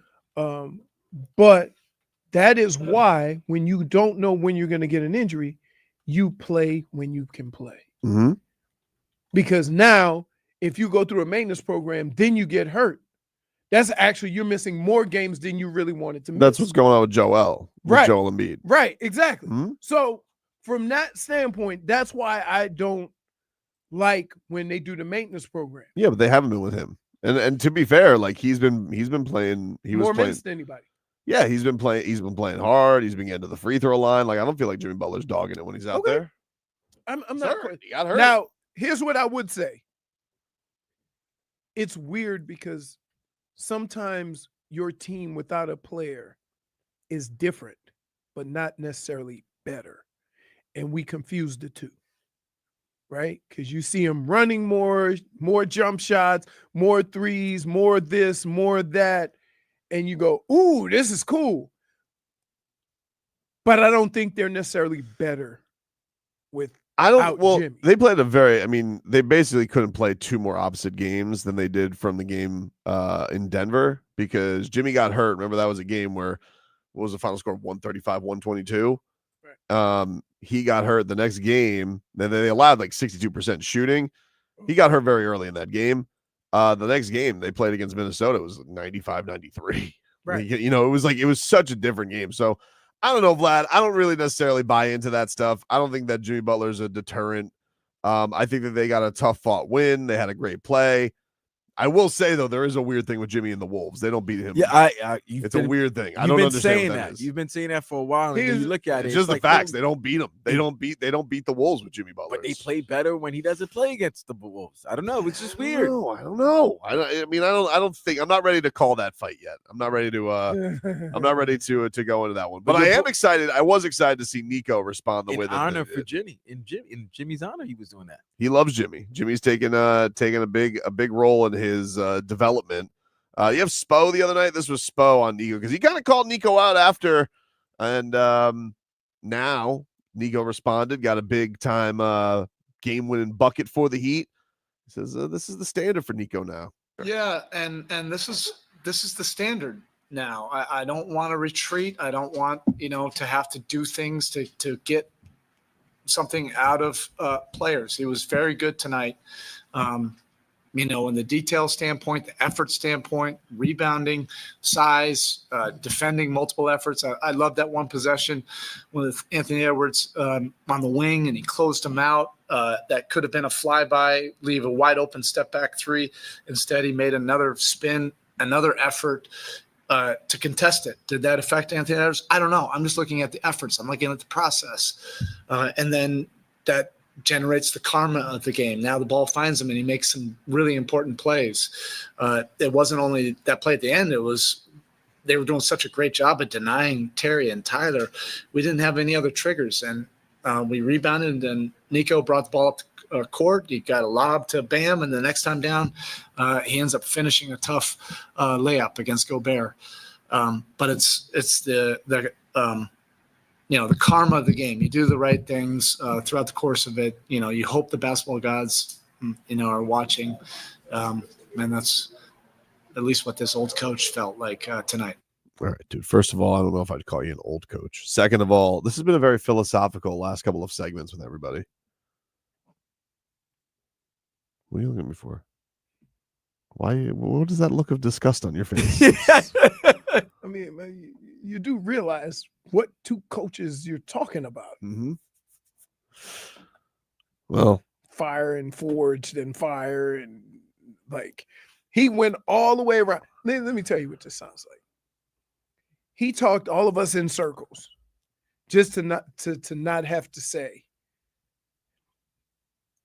yeah, I wanted to jumpstart him again. So I wanted to, kind of have him coming off the bench so he'd be hungry. That's it. He ain't have to go into the Mike McDaniel analogies and all that. I hope the basketball gods reward you. Sometimes from above. Sometimes in anything you get a little too comfortable. Mm-hmm. And as a coach, he's got to get you back into that hunger mode, right?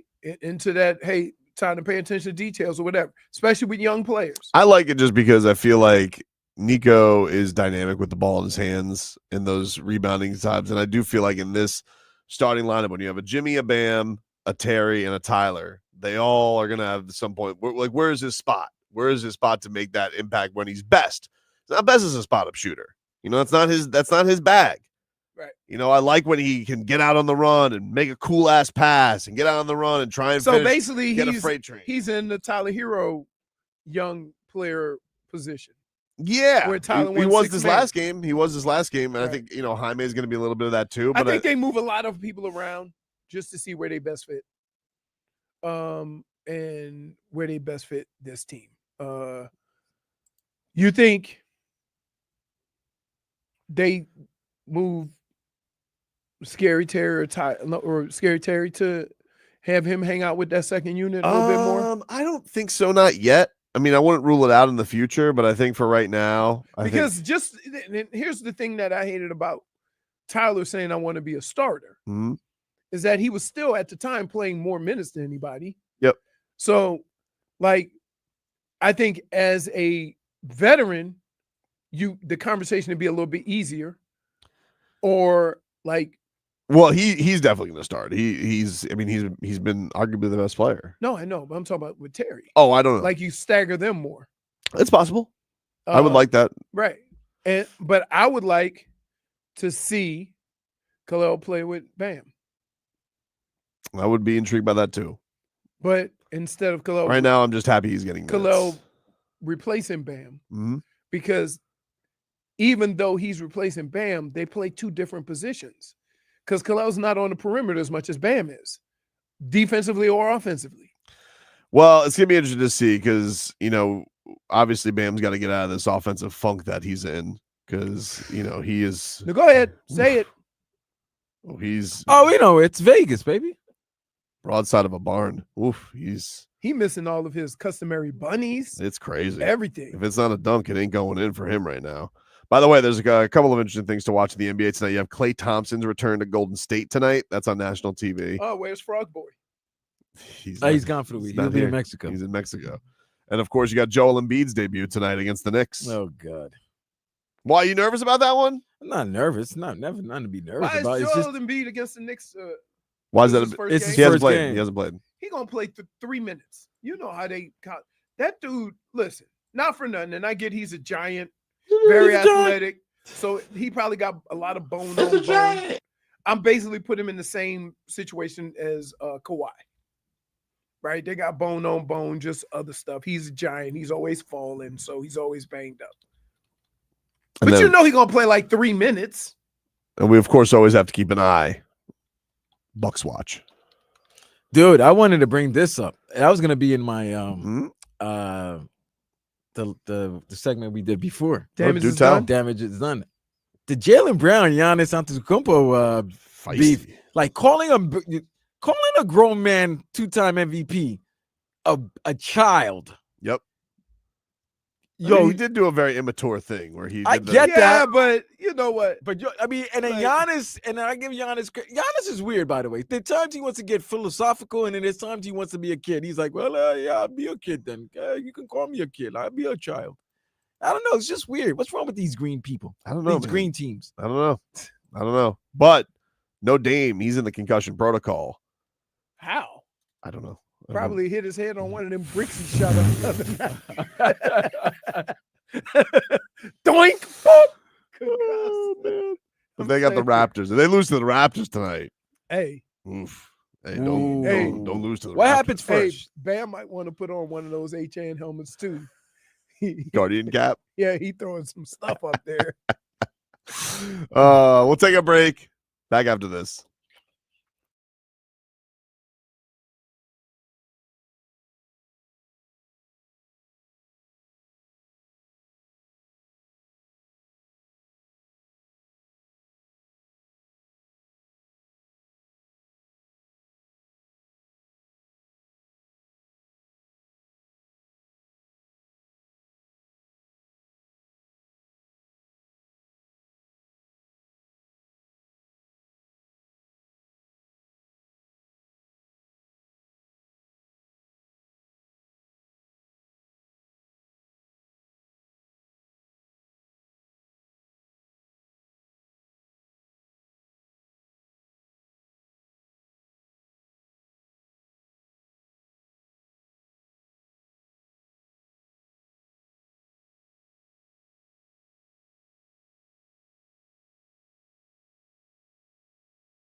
Welcome back, everybody.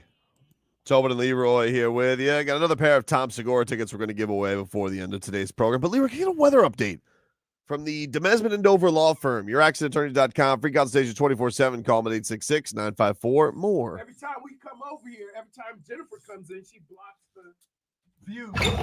It is mostly cloudy. Winds are coming out of the east at about 10 to 15 miles an hour. It has been absolutely hot as hell. So I don't know why. It's November. I don't know why it's been 85 plus degrees, but it has been. And I would say there's a chance of some showers because it just looks so damn cloudy outside. But other than that, the thing you need to pay attention to is it's been hot as hell. How did you do, Vlad? What's the guess? What was the temperature guess? 85 to 90. I mean, you gotta give me. 85 to 90. That's a wide range. It's a very wide guess. Pick one. I would say 87. He goes right between 85 and 80. Price is right at this. He played the prices right here. Yeah. Yeah, he's right. Yeah, he always is. Hey, dude, like y'all don't realize. Mm-hmm. See, y'all lucky that we didn't get the video when we went to the golf tournament when I was out there throwing up my grass. Very impressive. A man who was possibly throwing up some grass yesterday, Larry Csonka. Was he smoking it? Maybe. He was having a day yesterday on Twitter. Was he? Larry Csonka, my favorite follow I got him on noties. Very excited every time he tweets about games. Larry Csonka tweets, on the board early, but what's up with this series? Hashtag MIA versus LAR. Hashtag his hashtags are longer than his messages. Larry Csonka. D looking good. They came to play. Hashtag MIA versus LAR. Hashtag fins up. Then he goes, hell yes, A-Chan. Hashtag MIA versus LAR. Hashtag fins up. This was my favorite. Larry Csonka tweets, Campbell looks like a giant oak tree out there. Flex emoji. Hashtag MIA versus LAR. Hashtag fins up. What? Looks like an oak tree. Yeah, batting down balls. Then he says, before the game was over, he was confident. Looks like we're going home with a W tonight. Feels good. Congrats. Hashtag Miami Dolphins. Hashtag MIA versus LAR. Hashtag fins up. Go follow Larry Csonka. He wants his tweets to be seen. That's why he hashtags. I guess so. But he is I just liked when he was just like on the board early, but what's up with this series? Wow. Even though we got the win, I might be officially jumping off the Tua ship. Can't imagine ever winning a Super Bowl with him at quarterback. Lucas, I'd like to ask you a question. And you can just send it back in the chat. Give me 5 quarterbacks in the league that you can win a Super Bowl with, real quick. 5. That you do I have to be Lucas here, or you want him to actually do it? I want him to do it. Okay. I want him to do it. Because I love the way we are quick to say somebody can or can't do it, when all the guys that you think can do it haven't done it yet. Except Mahomes. Exactly. Ruins it for everybody. So why? Okay, so technically, everybody else, every other quarterback in the league. You have an answer, by the way. Go ahead. He goes Mahomes. Mahomes, Lamar, Allen, Burrow, and Herbert. There. That's the list of people that can win. He said Daniels. I think it's Jaden Daniels and CJ Stroud. Okay, that's 7 quarterbacks. Jalen Hurts. Question. Real talk. Mm-hmm. How many have actually won a Super Bowl? Patrick Mahomes. Only Patty Mahomes. That's it. So who made you the foremost expert in determining what quarterbacks can or can't? Because as of right now, you got 1. Ruins it for everybody. Who cares? He's good. Oh, So what he's saying about Tua, I could say about any one of these other quarterbacks. Can I not? Yeah, but Okay. Whoa. there's a difference though with You're right. He's right. But I think for the exception of Herbert, because Herbert hasn't won anything But in the place. like again, Vlad, my point is this. You are just making an assumption with all the other guys based on what people are telling you and what you've seen. But the facts of the matter is every year we go into the year with these dumbass people talking about who they think can win a Super Bowl, and they never win. In fact, the greatest thing we went into this season with is this. Well, Aaron Rodgers, you know he won a chip. Yep. Tobin was in high school. Whoa, I wasn't in high school. Shut up. Let me make my point. He's going, man. He's on a heater, man. Let him go. So, for all you people who want to trash your quarterback, if you go and pick anybody else other than Patrick Mahomes, you're guessing because you don't know. You don't know.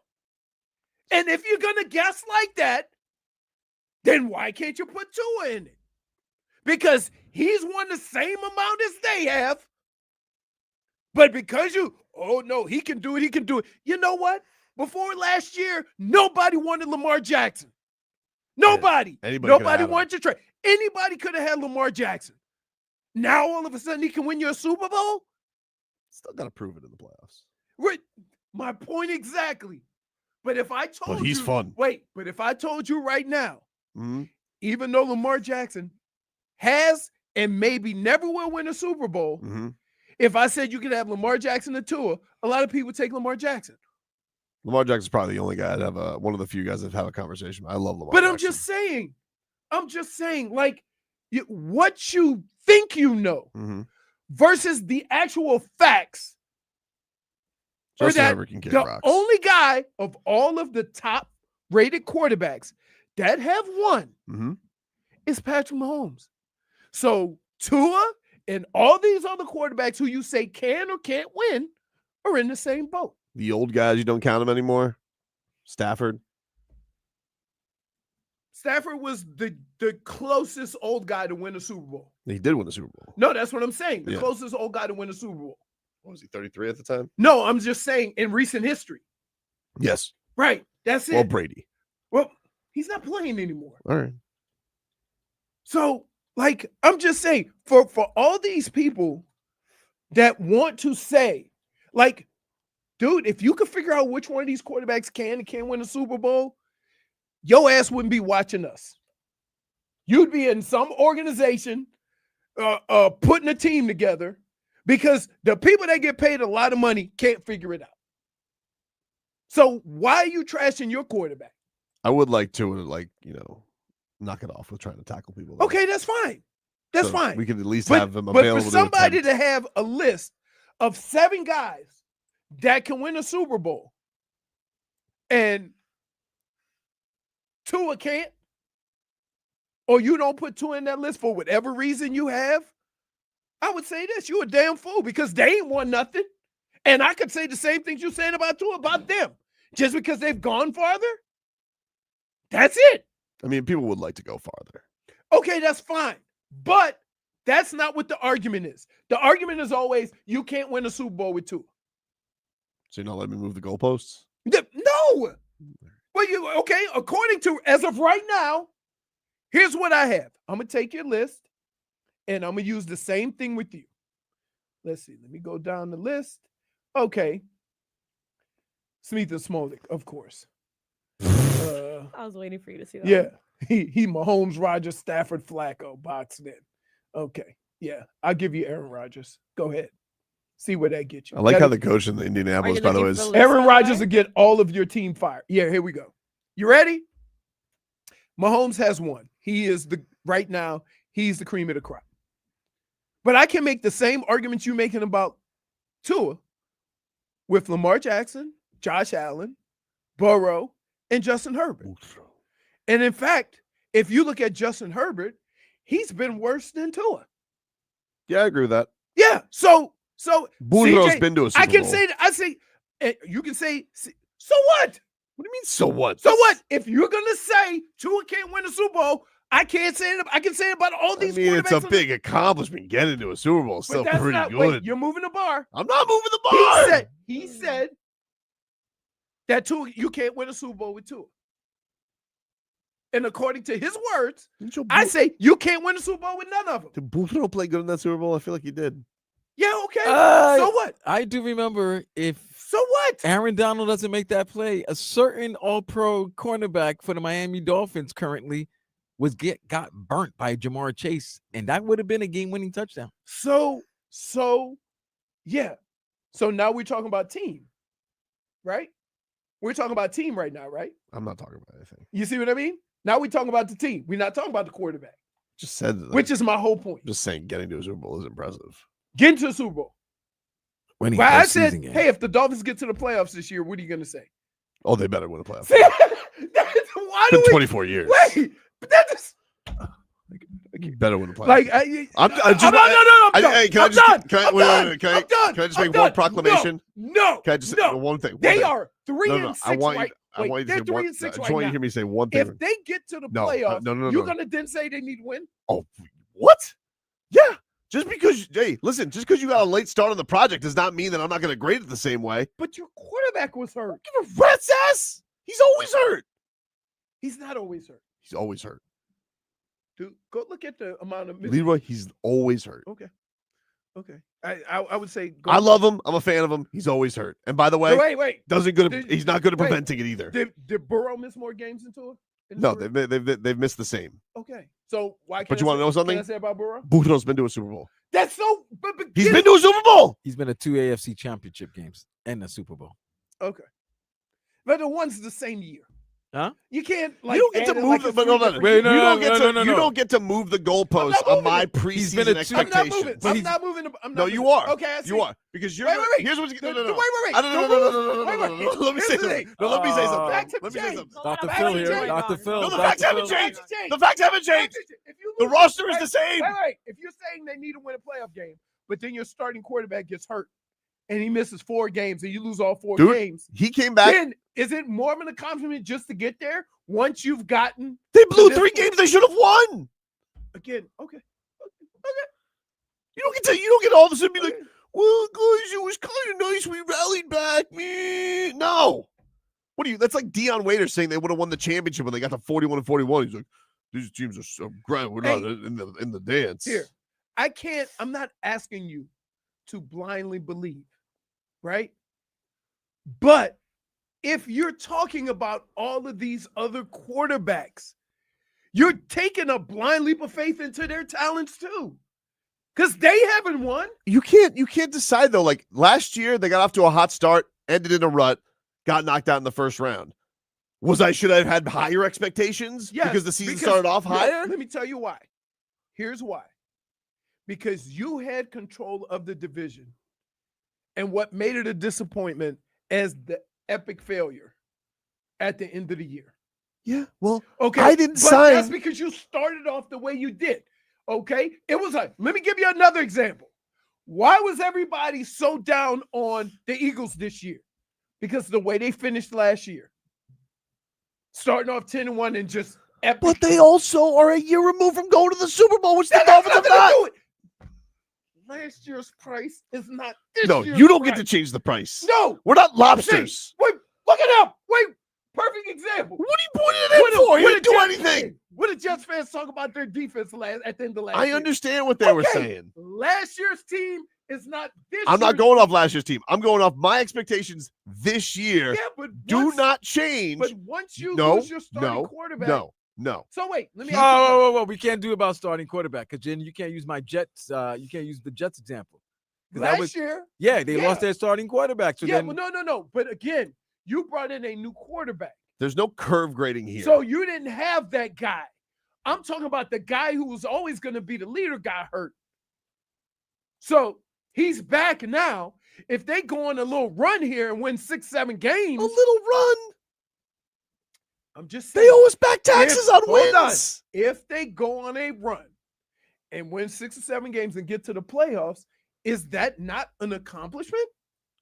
They still got to win it. Oh. You don't get to add on year 25 and be like, but we rallied back. Oh, no. Okay. Take a right. break. Back after this.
All right, welcome back. Tobin and Leroy here with you. Got one more pair of tickets to give away today to Tom Segura. He is bringing his Come Together tour to the Hard Rock Live on Thanksgiving Eve. Caller 4 right now to 305-567-0560. Caller 4 to 305-567-0560 will win a pair of tickets to see Tom Segura at Hard Rock Live. Caller 4 to 305-567-0560 will win that pair of tickets. We had 2 to give away today. We have 1 the rest of the week, 1 pair of tickets to give away until Friday. So if you want to see some funnies, Tom Segura, check that on out.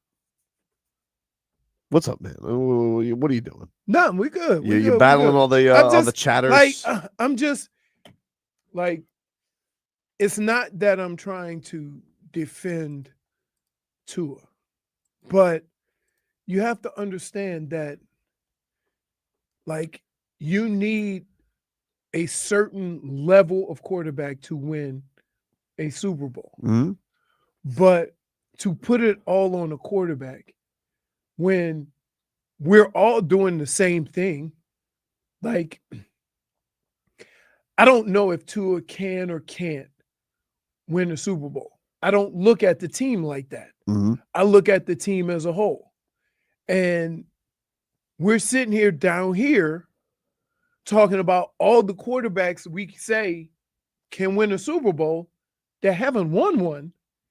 Then why are you doing that to your quarterback? Yeah, I mean, to be honest with you, I mean, it's been pretty clear what his value is to the team. We've seen what the other options are. It's not like anybody else can run this offense. The games that they've lost, I mean, they've been right there. There's been critical turnovers. He's had one of them, but it wasn't like, I mean, nobody's determining whether a quarterback can win you a Super Bowl based on not they can catch a snap. Right. So I don't really know. I mean, like, I think there's been other issues. I think he gives you a chance. I think with the level of quarterbacking he plays, you have a chance. Mm-hmm. Now, here's the other thing. Can you win a national championship with Cam Ward? Don't with Cam Ward. Can you win a national championship? Yes. You can't win a championship with Cam Ward and that defense. Well, that's what I was thinking of. But that's not Cam Ward. But again, that's what you have to look at. Mm-hmm. Like, so in a team sport, to make it about one player and to say that's the reason why you can't. Now, the play of a quarterback can be so bad that you have no chance. Well, the thing is with the Dolphins right now, it's not really Tua that I have a concern with. Like, if I look at the Dolphins and you want to say, like, hey, can they make this turnaround? Like, yeah, probably if I wanted to look at it record-wise, they probably could. It's not the toughest schedule. I think they actually have the second easiest schedule left. Mm-hmm. It's their consistency through games that worries me. Like, it's like, right. You know, like yesterday, I felt like they almost got out-dolphined by the Rams in some regards because of some of the mistakes the Rams were doing. You know, and didn't they say the same thing? The Rams, the announcers go about the Rams. Oh man, they keep shooting themselves in the foot. I'm like, sounds like the Dolphins. I was like, oh, it's pretty much true if you really think about it. Yeah, the play, you know, what the play of the game was, right? The one where it made it a 60-yard field goal. The 5-yard penalty. That was killer. That was a 10-point turnaround. Yeah, it was a killer. Right. That was it. That's something that usually happens to the Dolphins. Oh, one mistake, maybe a Mostert fumble or just at an inopportune time. Where it looks like you got a chance to either get in it or take control of the game. You have a mistake. You don't get the extra point or whatever, or the field goal. And next thing you know, the other team's back in it. Yeah, but Tobin made a valid point that the Rams out-dolphined the Dolphins. Yep. Which I was not expecting because they've been playing good football. They've been playing, but so have the Dolphins compared to what they've been playing the previous 4 weeks. But then, the last 2 weeks, they didn't win. But then, Leroy, what we said the other week, what happens when you start losing, you don't leave yourself margin for error. Right. So when you're playing good and then you make one mistake, you're thinking with the talent and the team, the cohesion with the team, they'll be able to get back from that interception or turnover, and it doesn't happen like that. Here's what happens, Vlad. It's when you do it over and over again, you always feel you'll find a way to do it. right? For example, the Canes. Nobody on defense ever felt they had to stop somebody because we got Cam Ward. They're going to keep us in it, regardless of how poorly we play. He did say to him, give me the ball back one more time, and he did, and then he fumbled, which was, because I thought, I really did think when he got the ball back, I'm like, he's going to win this thing. I never thought in a million years he was going to end with a turnover. When you look at the Dolphins, right? The last 2 weeks, they've been ridiculous ways to lose games. Yeah, they threw up you on know that. how crazy it is you lose a game on a 61-yard field goal? Well, they threw up the stat, that all three of the last games, they've either had the lead or tied in the fourth quarter. Yeah. So the difference between the Dolphins and the Kansas City Chiefs is that in those same moments, they will have the difference. That's not used. There's a lot of another differences. team. No, I'm just. There's just so many differences. But it's not even 15. They got Andy Reid. They got Big Red. You got Coach Coach Nike Fit. How about this?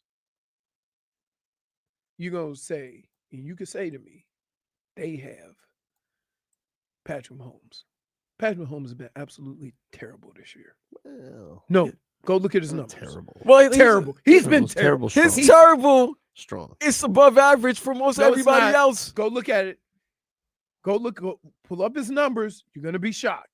I'll take his terribleness. And again, I'm not saying you wouldn't take Patrick Mahomes. I'm just saying that the quarterback in that he is playing right now is being covered up by that defense.